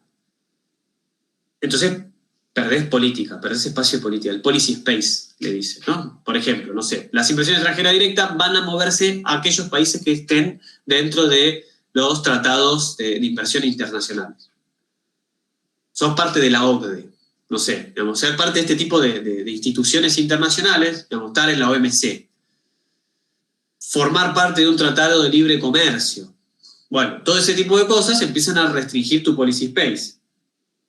No puedes hacer política comercial. Los nuevos tratados de comercio internacional habrán visto, no sé si en economía internacional o acá, que empiezan a incluir cosas que tienen que ver con restringir la movilidad, restringir las posibilidades de poner controles de cambio o movilidad de capitales, te restringe la política comercial, te restringe las posibilidades de hacerle requerimientos a la inversión extranjera directa. Vos no puedes decirle, sí, yo te dejo venir a invertir acá, pero tenés que comprarle a proveedores locales. No puedes decirle eso si estás adherido a los nuevos tratados internacionales de comercio internacional. Hay regulación sobre la propiedad intelectual. Bueno, ya empieza, digamos, entonces un montón de esas externalidades que parecía que podías tener, al final no las tenés tanto, y encima, digo, si vos apostás por la inversión extranjera directa, empezás a poder espacio de política, de política industrial, básicamente. Hace poco hablaba con una empresa del sector de la biomedicina, que decía que básicamente, ¿no? Que no... Esto tiene que ver, bueno, no es inversión extranjera, esto tiene que ver más con los préstamos y la inversión. Es una relación entre los préstamos del BID, del Banco Mundial, y la inversión extranjera directa también, que decía justamente que el tipo de esos financiamientos para el desarrollo de innovación a veces son un poco complicados porque, digamos, si bien sirven porque son más baratos que otro tipo de financiamiento y te permiten desarrollar innovación, por otro lado, cuando tenés que ver quién puede acceder, qué tipo de empresas pueden acceder a esos financiamientos, aparecen requisitos del tipo, una empresa sola tiene que abastecer a todos los hospitales del país, por ejemplo. Entonces, no te dicen de dónde tiene que ser la empresa, pero no tenés ninguna empresa local con la capacidad de escala para poder abastecer a todo el país. Entonces, el que termina ganando ese tipo de licitaciones o acceso a ese financiamiento termina siendo una multinacional digamos que se va a venir. O sea, sí, está bien, le financiás la innovación, le das el mercado, la compra pública se la termina quedando tal vez esta empresa extranjera internacional, porque es un requisito del financiamiento directamente del mismo Banco Mundial o del BID. Entonces ahí como que se quejaba, ¿no? El productor local decía, bueno, sí, está buenísimo, pero yo no puedo acceder. Y no me están discriminando, porque uno diría, no, veo las reglas de esto y no están diciendo que yo no puedo entrar, pero no puedo abastecer a todo ese mercado. Entonces, les recomiendo mucho a los que les interesa la economía industrial aprender a partir de entrevistar a empresas. Digamos, se aprende muchísimo más allá de lo que dicen los papers. Es entrevistar a los actores. Bueno, efectos negativos yo les decía, ¿no? Todo este tipo de pérdida de policy space, puede haber caída de los estándares laborales en la medida que la inversión extranjera directa te diga, che, yo para que entre a tu país necesito que flexibilices un poco el mercado laboral, por ejemplo. O los ambientales, ¿no? Si tenés mucho movimiento social, si tenés muchos estándares respecto al impacto ambiental, bueno, la empresa va a decir, bueno, voy a ir a extraer el recurso en otro lado. Excepto que vos seas el único que tiene ese recurso, ¿no? Ahí ya tenés mayor poder de negociación. Otro efecto negativo tiene que ver con esto, ¿no? Los precios de transferencia reducen los ingresos fiscales, básicamente. Si la inversión extranjera directa empieza a hacer estas movidas de venderse caro para evitar impuestos, bueno, te reducen los ingresos fiscales, te dirían los críticos.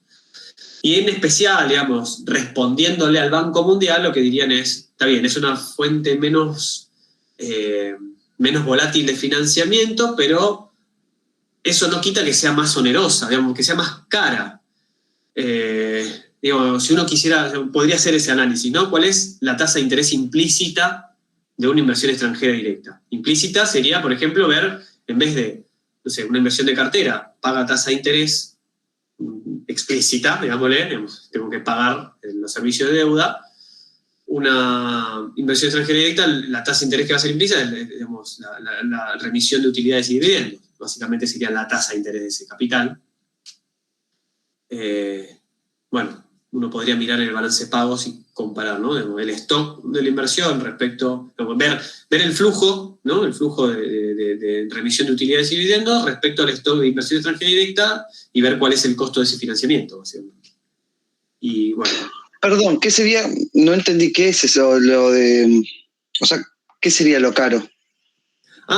Digamos, ¿cuánto me sale financiar? El Banco Mundial te dice, tiene un efecto positivo la inversión extranjera directa. ¿Por qué? Porque es una fuente de financiamiento menos volátil que la de cartera. Digamos, no es una fuente de financiamiento que se va y viene rápidamente. Damos el ok, ponele, porque, no sé, se compró una planta, no es tan fácil venderla, aunque a veces adquieren empresas y las venden. En ese sentido podría ser más fácil. Pero supongamos que tiene razón y es menos volátil la inversión extranjera directa, demos el ok ahí. Lo que diría una crítica sobre esto es, bueno, puede ser menos volátil, pero puede ser más caro ese financiamiento. El financiamiento tiene un costo que es la tasa de interés.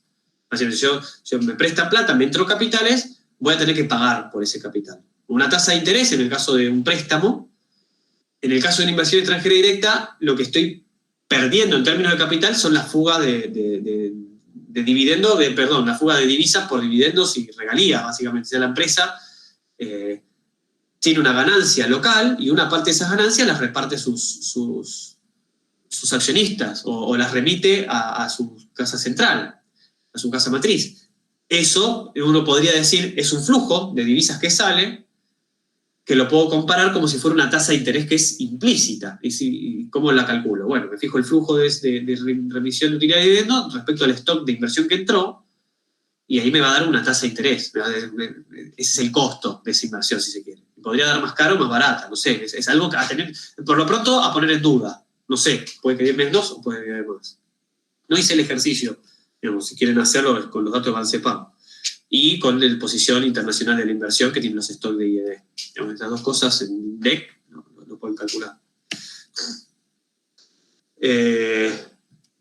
No sé, incluso puede ser, digamos, en términos de la volatilidad o en términos del costo, había un artículo de Palma, creo que algo de Palma leyeron, acá en el curso sobre dependencia. Bueno, hay un artículo del mismo Palma que habla en el caso de las mineras chilenas, las privadas, ¿no? Porque hay una gran parte de la minera que es pública, la parte privada de la minería del cobre de Chile, dice que entre el 2005 y el 2014 fugaron un plan Marshall, se fugaron un plan Marshall, como diciendo todo el stock de capital que fue requerido o utilizado para reconstruir la Europa de posguerra, digamos, es equivalente a lo que se fugaron las empresas de cobre mineras en Chile en términos de 9 años.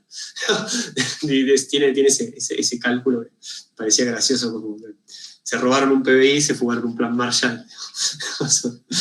es divertido. ¿Qué más? Bueno, creo que más o menos estas son las críticas. Bueno, la respuesta a esto, ¿no? La empresa puede no venir a exportar, sino que sea de market seeking. Me viene una empresa, no sé, un supermercado a aprovechar el mercado local o las mismas automotrices vienen a vender al mercado local. No es que fabricamos autos, aunque sí, hay algunos casos que sí, que exportamos a otros países, pero en general, digamos, la mayor parte de la fabricación de esos autos vienen a vender en el mercado local. Entonces no es que digamos, es las cosas que ya estuvimos discutiendo, no me parece que ya... Y respecto a esto del policy space y de las regulaciones, ahí en el texto de Chudnovsky y López hay una cosa interesante que mencionan un trabajo de Oman, del 1999 me parece. Lo que trata de decir es, básicamente es un trabajo en el que miran la competencia entre países por atraer a la inversión extranjera directa, ¿no? Entonces, no sé, países subdesarrollados que hacen caso a lo que dice Banco Mundial y dice, che, es bueno que venga inversión extranjera directa para tu desarrollo. Entonces, hagamos cosas, si yo creo en esas cosas, en los efectos positivos, entonces voy a hacer políticas para atraer a la inversión extranjera directa. Y se genera una competencia entre países subdesarrollados por atraer la inversión extranjera directa que, según estos autores, puede ser positiva, pero en general, digamos, termina siendo una competencia al subdesarrollo, básicamente. Eso, a ver, digamos, ¿quién da más facilidades para atraer la inversión extranjera directa?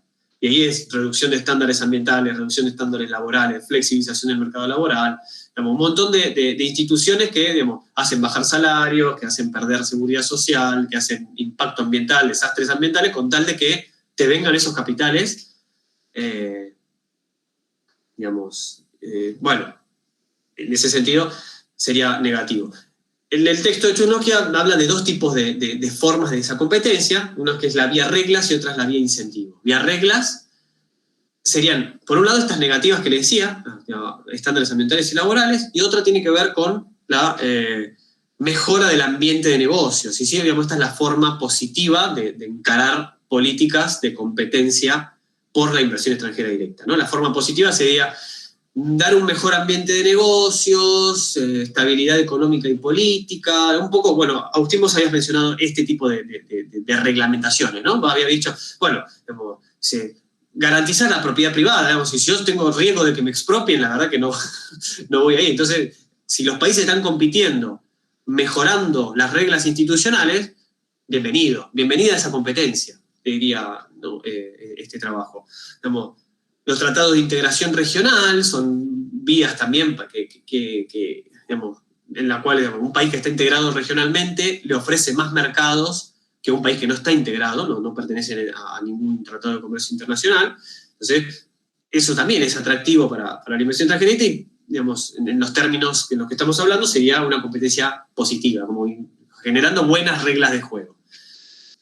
Garantías sobre propiedad intelectual, de regulación de los mercados, o sea, que no estén tan regulados los mercados, evitando las rentas de los locales. Privatizaciones, ¿no? Es otro tipo de reglas que Oman, en el texto de Chudnovsky y López, consideran como también positivas, como formas positivas de la... Perdón, ¿cuáles eran los dos nombres? Los dos nombres de esas competencias. Vía reglas, son estas que estoy mencionando, y vía incentivos, que todavía no hablé.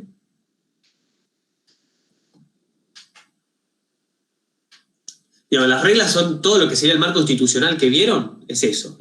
garantizar propiedad privada, mejorar el ambiente de negocio, pertenecer a tratados internacionales que abren mercados, o sea, no el proteccionismo, garantías sobre la propiedad intelectual, de regulación del mercado de trabajo, que permite mayor flexibilización, liberalizar los flujos de comercio y de capitales, digamos, todo lo que es consenso de Washington básicamente es competencia vía reglas positivas, diría Oman, y también el texto de Chudovsky y López.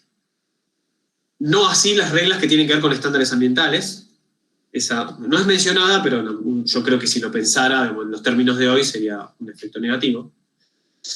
Y vía incentivos, la vía incentivos tiene que ver con dar financiamiento, digamos, subsidiado, dar beneficios fiscales, dar,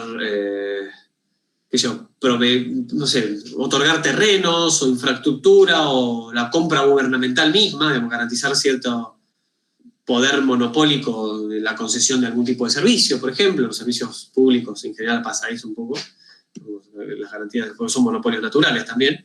Entonces, todo ese tipo serían vía incentivos, de garantizar eso. Esas serían como las competencias malas para estos autores. Dirían, no, si es vía esto, genera el rent seeking, básicamente. Digamos, genera rentistas. Esa no es la competencia que debería generarse entre países para atraer la inversión extranjera, sino más de las reglas. Yo relativizo un poco la vía reglas, no me parece del todo tan positiva por las cuestiones que hablamos antes. Perdés el policy space, que no sé si lo vieron al trabajo de Ha-Sung Chang, ¿no? El pateando la escalera es un poco esto, ¿no? ¿Lo trabajaron en alguna materia ese texto? Ha-Sung Chang, pateando la escalera. Bueno, básicamente lo que él habla sobre el comercio internacional y dice, los países que se desarrollaron lo hicieron utilizando una escalera institucional, básicamente proteccionismo, política industrial, selectiva, que hoy en día con la OMC, con los tratados internacionales, la patean esa escalera, digamos. Entonces los subdesarrollados tienen que subir al desarrollo sin usar la escalera que usaron los desarrollados, diría Asunción. Entonces, digamos, esta competencia vía reglas que Oman las menciona como positivas, bueno, la relativizaría un poco en términos de, bueno, hay ciertas instituciones que sirvieron, que fueron funcionales para el desarrollo, que hoy se estarían no disponibles por estos tratados.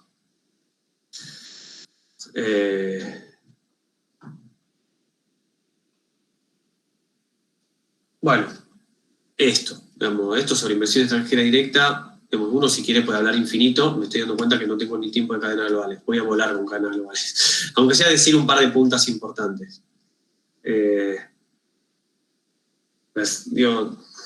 No sé, hay muchos autores también, sobre la empresa multinacional hay 1000 cosas para investigar. Yo le decía, Dunning es uno, pero después Quesnay, Chandler, Langlois, son todos autores que hablan mucho de eso. Si al que les interesa, me escriben, les puedo pasar bibliografía. Paso a cadenas globales, lo más rápido posible. No sé si quedó alguna duda sobre esto. Bien. Sí, perdón, sobre las vías de incentivo, no me quedaron muy claras. Las vías de incentivos es incentivar a que venga inversión extranjera directa diciendo, por ejemplo, nosotros otorgamos beneficios fiscales a empresas de software, qué sé yo. Otorgamos un subsidio al crédito, un crédito subsidiado.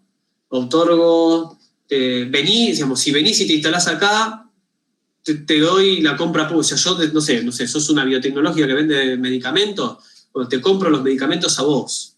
Esa sería vía de incentivos. Otorgar privilegios económicos, básicamente, para que vengan a instalarse. No por reglas, no porque no es un marco institucional, un ambiente de negocio favorable, no por las reglas, no porque garantizar la propiedad privada, sino porque decís, quiero traer inversión extranjera directa porque no te cobro los impuestos, no, te doy un subsidio. Esa sería vía incentivos. Esa es negativa porque genera el rent seeking famoso, lo habrán visto, no sé si con esto de la autonomía enraizada de Amsden, Robert Wade, me parece que ahí aparecía lo del rent seeking, ¿no? No sé si, ahora no me acuerdo menos.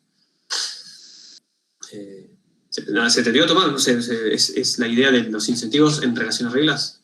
Sí, perfecto, gracias. A mí mí me quedó una duda. Sí. Entonces, en cuestiones negativas del Banco Mundial están las críticas de los de izquierda solamente. Serían las críticas de izquierda, digamos que es pérdida de soberanía y todo eso, y después críticas en general, digamos, más en general. No sé, los autores no son muy específicos de quién las dice. Críticas con respecto a cada uno de los puntos que son positivos para el Banco Mundial es relativizarlo. ¿Genera exportaciones? Bueno, no sé, capaz que no genera exportaciones, porque como habíamos dicho antes, capaz que viene a utilizar a aprovechar el mercado local, entonces no genera exportaciones. Claro. Digamos, ¿va a generar que las empresas locales inviertan por competencia o directamente las va a absorber y las va a comprar, ¿no? Entonces desaparecen. No, cada uno de los puntos positivos uno podría decir, bueno, podría no pasar. ¿Es más volátil o menos volátil? Bueno, depende de qué tipo de inversión. Es eso, es un poco relativizar cada uno de los puntos, sería como una crítica general, y después las más de izquierda es perderse el espacio de política, o más nacionalista más que de izquierda. Claro, lo de la soberanía y eso. Soberanía, exactamente. Perfecto, gracias. No, de nada. Con respecto a cadenas globales de valor, digamos, es interesante porque en los últimos tiempos, no sé, fines de la década de 90 o de los 2000 en adelante, empieza este fenómeno más que el de inversión extranjera. Es como que dentro de lo que es internacionalización, la estrategia empieza a ser más de este tipo de forma, ¿no? De cadena global de valor. Hay algunos que hablan de un cambio de paradigma, ¿no? Que hay un cambio respecto a lo que venía pasando antes, algunos autores. Yo creo que lo interesante para pensar esto de las cadenas globales de valor es en qué es lo que cambió. ¿Qué es lo que cambió? Digamos, las formas de medir ese cambio suelen ser, digamos, aumentó un montón la participación de los bienes intermedios en el comercio internacional, ¿no? Es una de las formas de medir que estamos en el capitalismo de las cadenas globales, ¿no?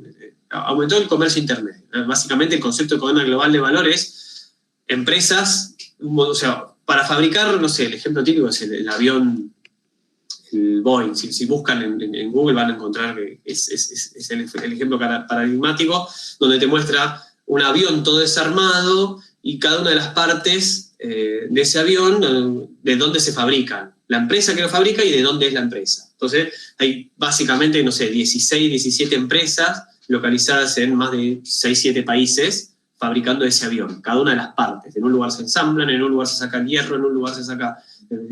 Esta gran división del trabajo es lo que caracterizaría las cadenas globales de valor, según varios autores, ¿no? Es una forma de ver. Y, digamos, en términos de cómo lo mido, cómo veo que hay mucho comercio de cadenas globales de valor, lo que suele utilizarse como indicador es la participación de lo que serían bienes intermedios en el total del comercio global. Uno puede entrar a Comtrade y ver, ¿no?, lo que serían bienes intermedios, de alguna manera clasificar bienes intermedios y ver cuánto pesan eso sobre las exportaciones totales del mundo, y decir, bueno, estamos en un fenómeno cadena global de valor porque aumentó la participación. Esa es una de las formas que se usan para medir. Otra de las formas, digamos, también el incremento del comercio internacional tiene que ver con la cadena global de valor, digamos, en términos absolutos, más allá de la composición.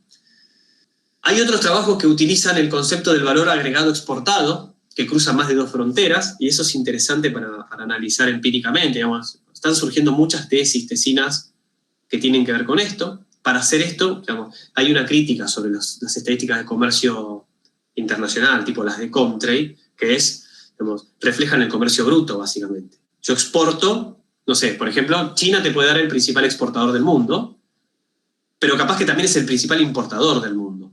Entonces, en términos de valor agregado, digamos, ¿quién es el que más aporta al comercio internacional? Por ejemplo, esa pregunta nosotros no la podemos resolver con los datos de comercio, de Expo y de Impo, así como vienen, porque son brutos. Tiene el mismo problema que el PBI de la doble contabilización, básicamente. Los insumos están contados en las exportaciones de uno y, digamos, el producto final está contado en la exportación del otro. Siempre el que vende el producto final va a tener, digamos, mayor exportaciones, porque, digamos, básicamente incluye todo el valor del importado de insumos. Perdón. Bueno, últimamente lo que se está trabajando es con matrices insumo-producto internacionales. Lo que permite, de alguna manera, discriminar cuál es el valor agregado exportado por cada país, ¿no? De esa manera, digo, y ahí, digamos, la Unión Europea tiene una matriz insumo productos internacional, la CEPAL tiene una sudamericana que sacó hace poco, aunque se pueden disponer de los datos fácilmente, busquen matriz insumo producto CEPAL sudamericana y van a encontrar los datos en Excel, digamos, fácilmente. Tienen de la OCDE, hay una matriz insumo producto internacional también. Al que le interese trabajar sobre eso, sobre cetecinas, hay datos disponibles y es un tema bastante reciente. Entonces permite clasificar, ¿no? Permite varias cosas. También lo que permite es ver, por ejemplo, en términos sectoriales, ¿no? Uno dice, no sé, el sector agrícola es superavitario porque exporta casi todo, ponele. Bueno, pero... Y no importamos casi nada del sector agrícola, ¿no? No importamos soja, ponele. Ahora, si lo ves en términos de actividad, en vez del sector, del producto en sí, si lo ves en términos de la actividad o el sector, que es lo que te permite la matriz de insumo producto, uno lo que puede ver es, básicamente,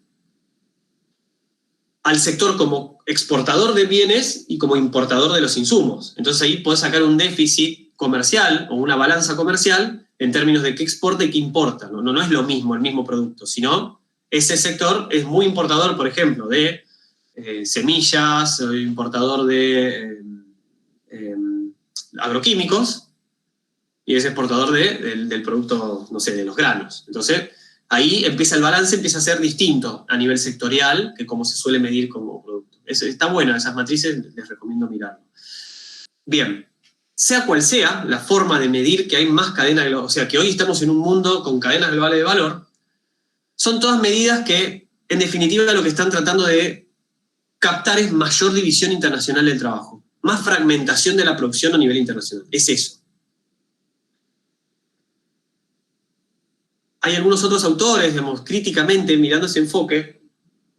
Yo le diría que esa no es la particularidad de una cadena global de valor. No es que está más fragmentado la producción.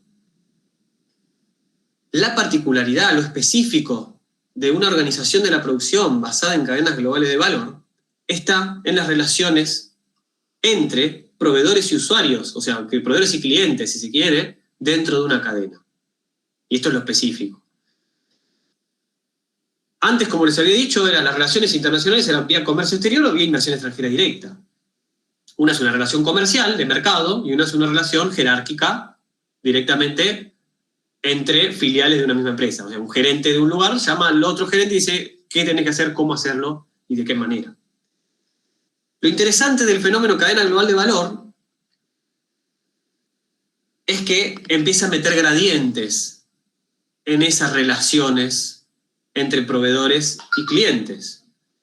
Digamos, dadas ciertas modificaciones institucionales y ciertas modificaciones tecnológicas, hoy en día es más posible tener relaciones entre empresas que no son del mismo grupo, pero con menos costos de transacción que antes. No sé, internet, comunicación, qué sé yo, menores costos de transporte. Digamos, hay muchas facilidades tecnológicas, el desarrollo del container, el desarrollo de más tecnología para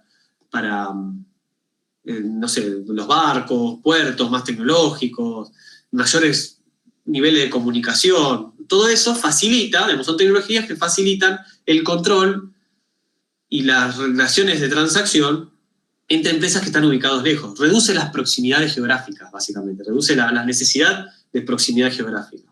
Las reduce.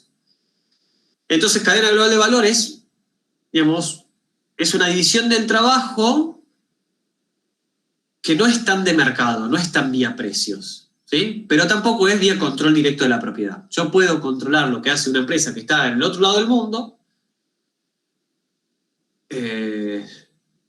sin adquirirla, básicamente. Entonces, es un fenómeno que otorga flexibilidad también, porque la inversión... Sí. Perdón. ¿Alguien preguntó yo? ¿Cómo? No entiendo. O sea, ¿cómo que no vía precios? ¿Funciona? Claro. ¿Cómo se coordina la producción en el capitalismo, el sistema de mercado? Vía precios. Estamos de acuerdo que nadie te dice qué fabricar, ni cómo hacerlo, ni nada, ¿no? El mercado es, si vos lo fabricás mal, o fabricás de más, o fabricás algo que no le interesa a nadie, no te lo compran. Digamos, el precio empieza a bajar porque vos te lo querés sacar de encima, y eso desincentiva que empieces a fabricar. Esa es vía precios, coordinación vía precios. La otra, la jerárquica, es directamente, digamos, yo te digo qué es lo que tenés que fabricar, digamos. En la inversión extranjera directa, la coordinación, o sea, dentro de una empresa, básicamente, la coordinación no es vía precios. No es que yo le digo al operario de al lado, che, no, está muy caro el insumo, la parte que yo después tengo que poner al otro lado, la está vendiendo muy cara, baja el precio y no te la compro. No, vos tenés que fabricarlo de esta manera y jerárquicamente alguien me lo dice, cómo se organiza la producción. Dentro de un grupo de empresas, lo mismo. No es vía precio la relación. Esos eran dos extremos, inversión extranjera directa, relación comercial. Hoy en día, lo que empiezan a decir es, gracias a estas nuevas tecnologías, es posible coordinar la producción, que no es vía señales de mercado, pero tampoco es adquiriendo a la empresa.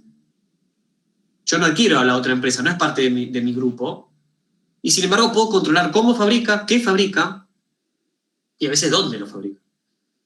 ¿Qué digo con esto? Por ejemplo, cuando yo, no sé, las empresas de software es un caso típico. Yo soy una empresa, no sé, de telecomunicaciones y quiero contratar a una empresa de software que desarrolla, no sé, alguna partecita del código de lo que uso para mi empresa.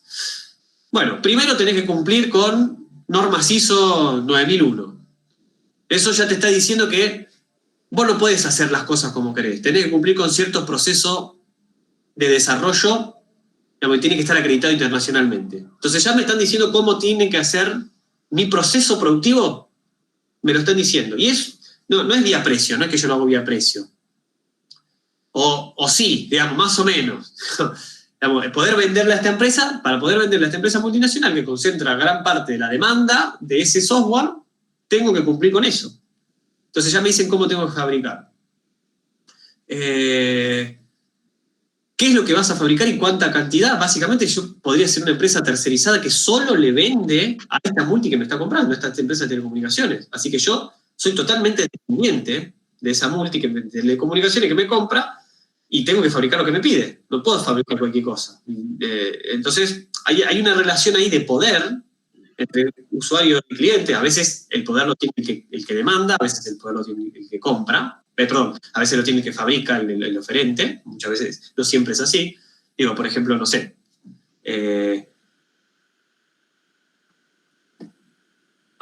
microprocesadores, no sé, ADM o Intel, ¿no?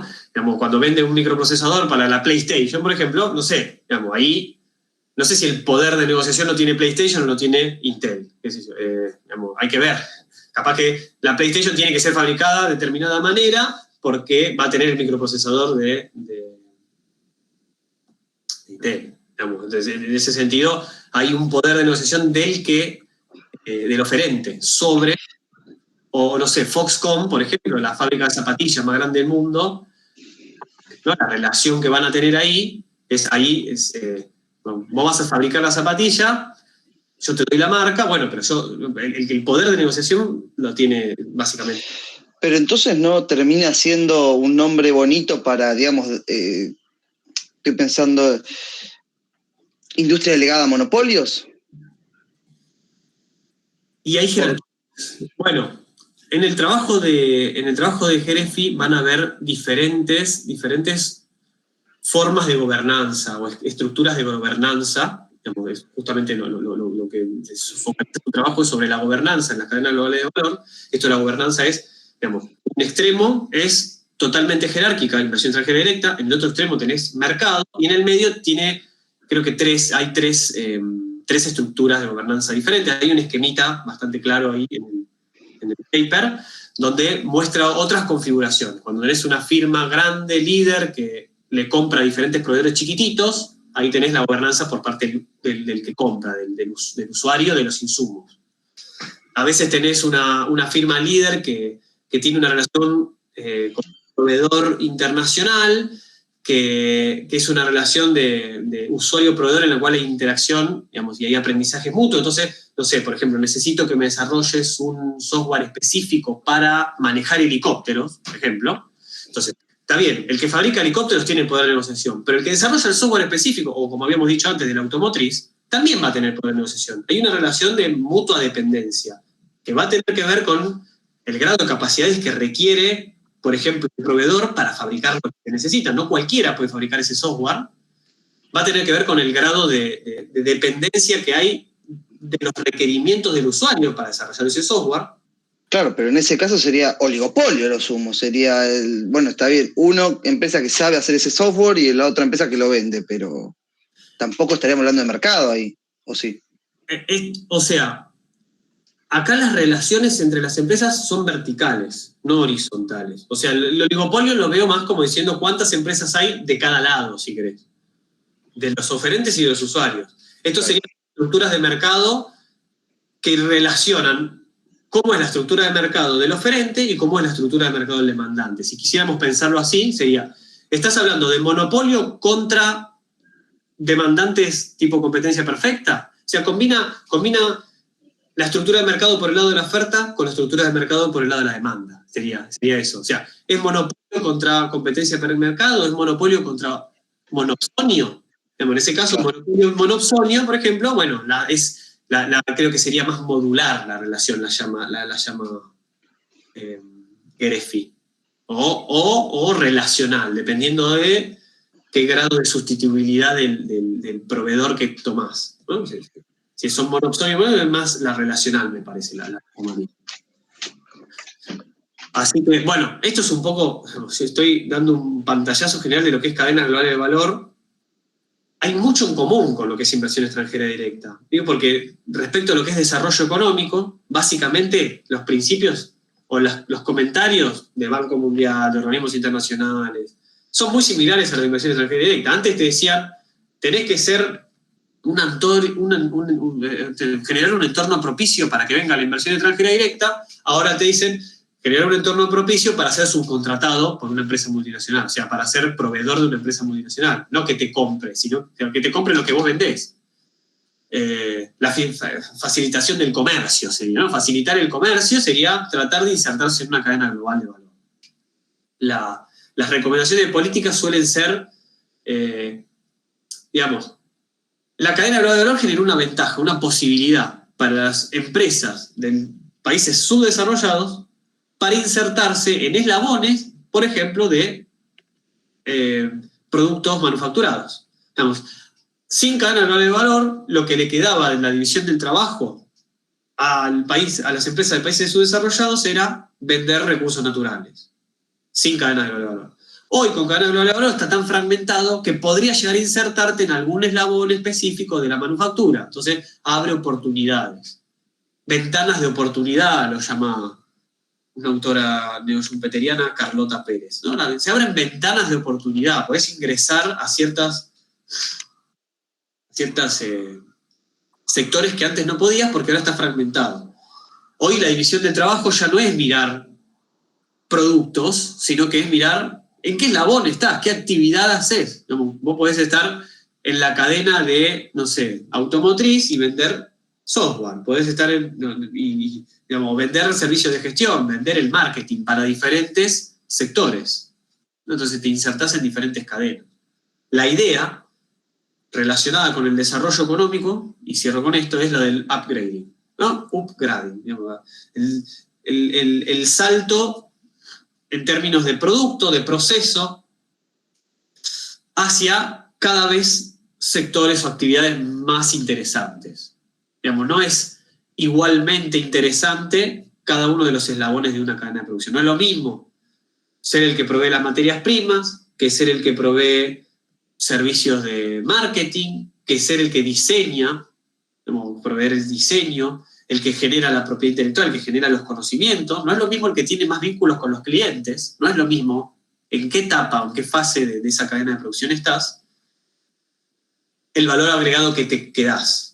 Hay una puja distributiva dentro de las cadenas globales de valor. Entonces no es lo mismo. Entonces, en términos de desarrollo, la idea es insertarte, aunque sea en el eslabón más bajo, y vas aprendiendo, te vas metiendo en el comercio internacional, vas aprendiendo de las firmas líderes que están comandando esa cadena, y eso te va a ir permitiendo desarrollarte, vas a aprender y desarrollar. De este tema de cadenas de valor, ¿qué bibliografía hay o algo de eso? Bien. Yo lo que les quería recomendar es un trabajo, o sea, más allá de este de Greffi que tienen ahí para entender las cuestiones conceptuales de la gobernanza. ¿Greffi? Sí, se escribe Greffi. Greffi. Greffi. No sé bien cómo se pronuncia, ¿sí? Él es como el autor principal a nivel internacional de esto. Hay más, siempre escribió con muchos. Si buscan, van a encontrar más.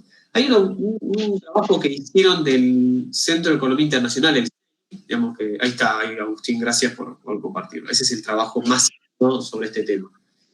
Que estoy buscándolo y no lo puedo encontrar. Ah, acá está.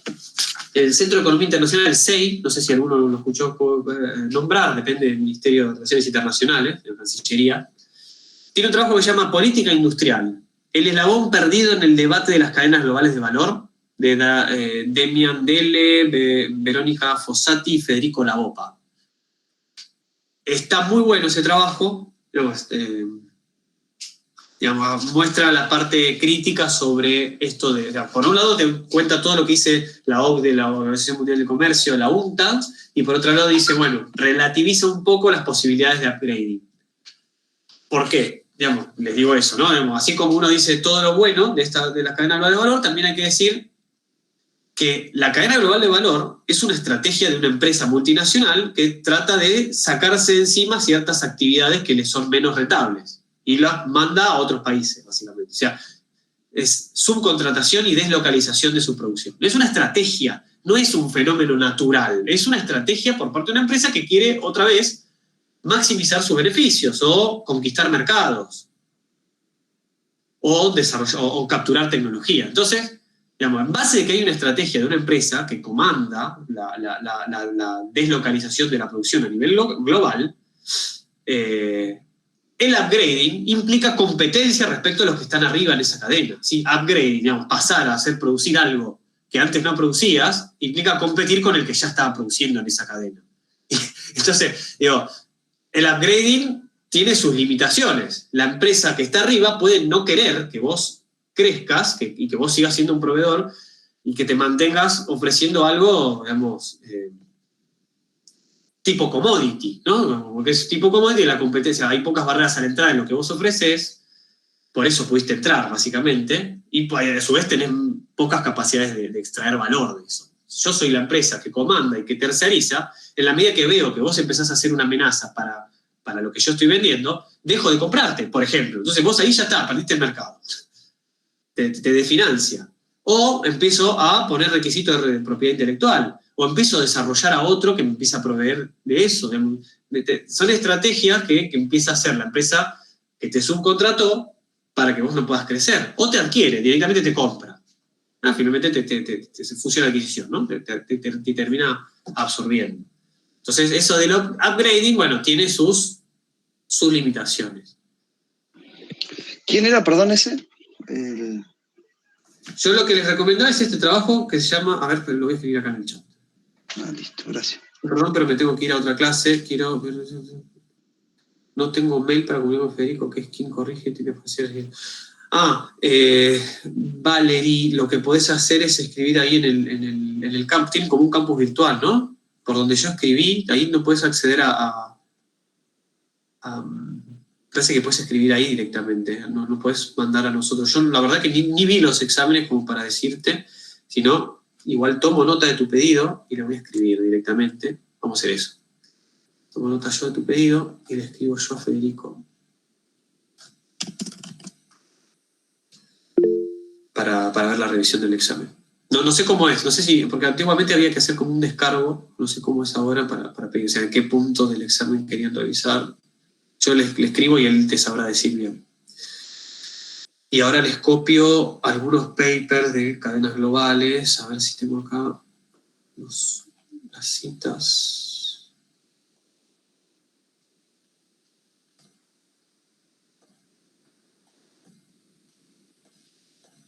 Un segundo. El que quiera ir yendo, igual ya me pasé de horario, disculpen la organización. Pero les voy a copiar algunos links interesantes porque me parece que es un tema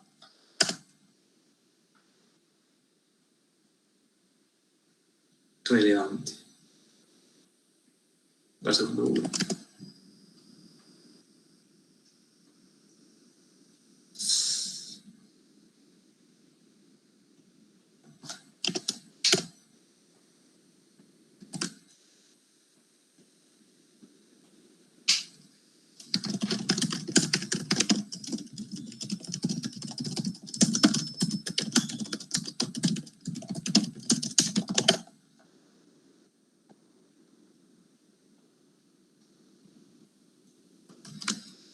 Este es el que les estaba mencionando recién. Es del 2013. Después hay uno que está bueno como para tener también una perspectiva. O sea, siempre uno de lo que es cadenas globales, lo que más se ve es la parte positiva y no parecen tanto las críticas, que me parece que desde países en desarrollo es importante tenerlas en cuenta. Un segundo.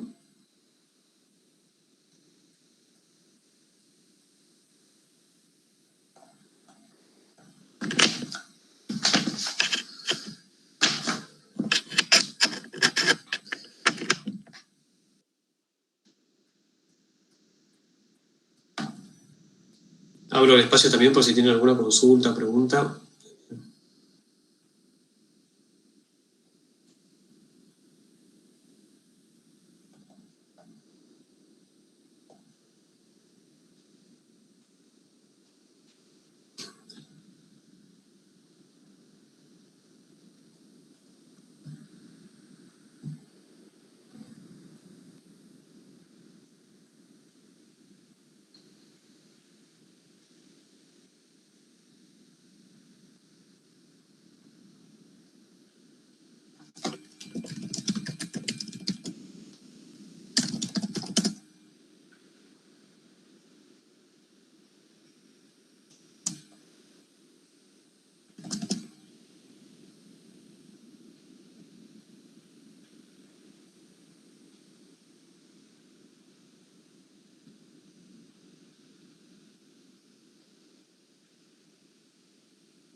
Este trabajo que le estoy pasando acá es uno de los de Pablo Lavarello que les había mencionado antes para que lo tengan en mente sobre la adquisición de biotecnología y las estrategias de las multinacionales. Está piola.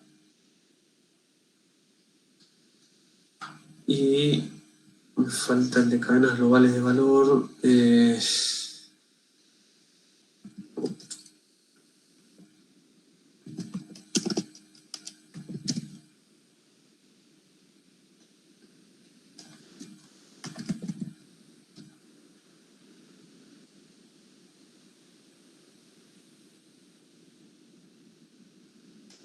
Keun Lee era el autor. Keun Lee.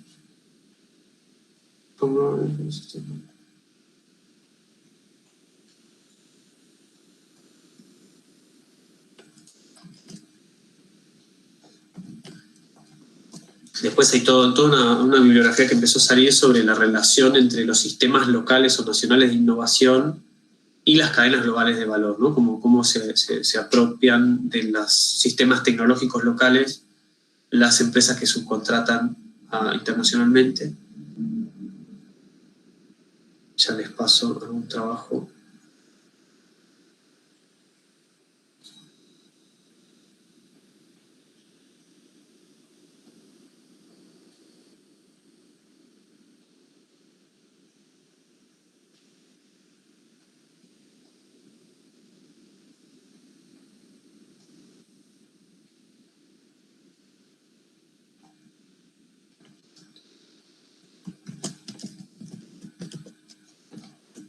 Este es.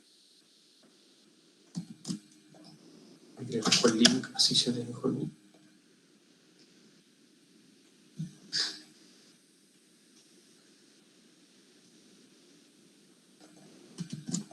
Ese es el nombre del paper. Acá está el trabajo, sabrán cómo descargarlo.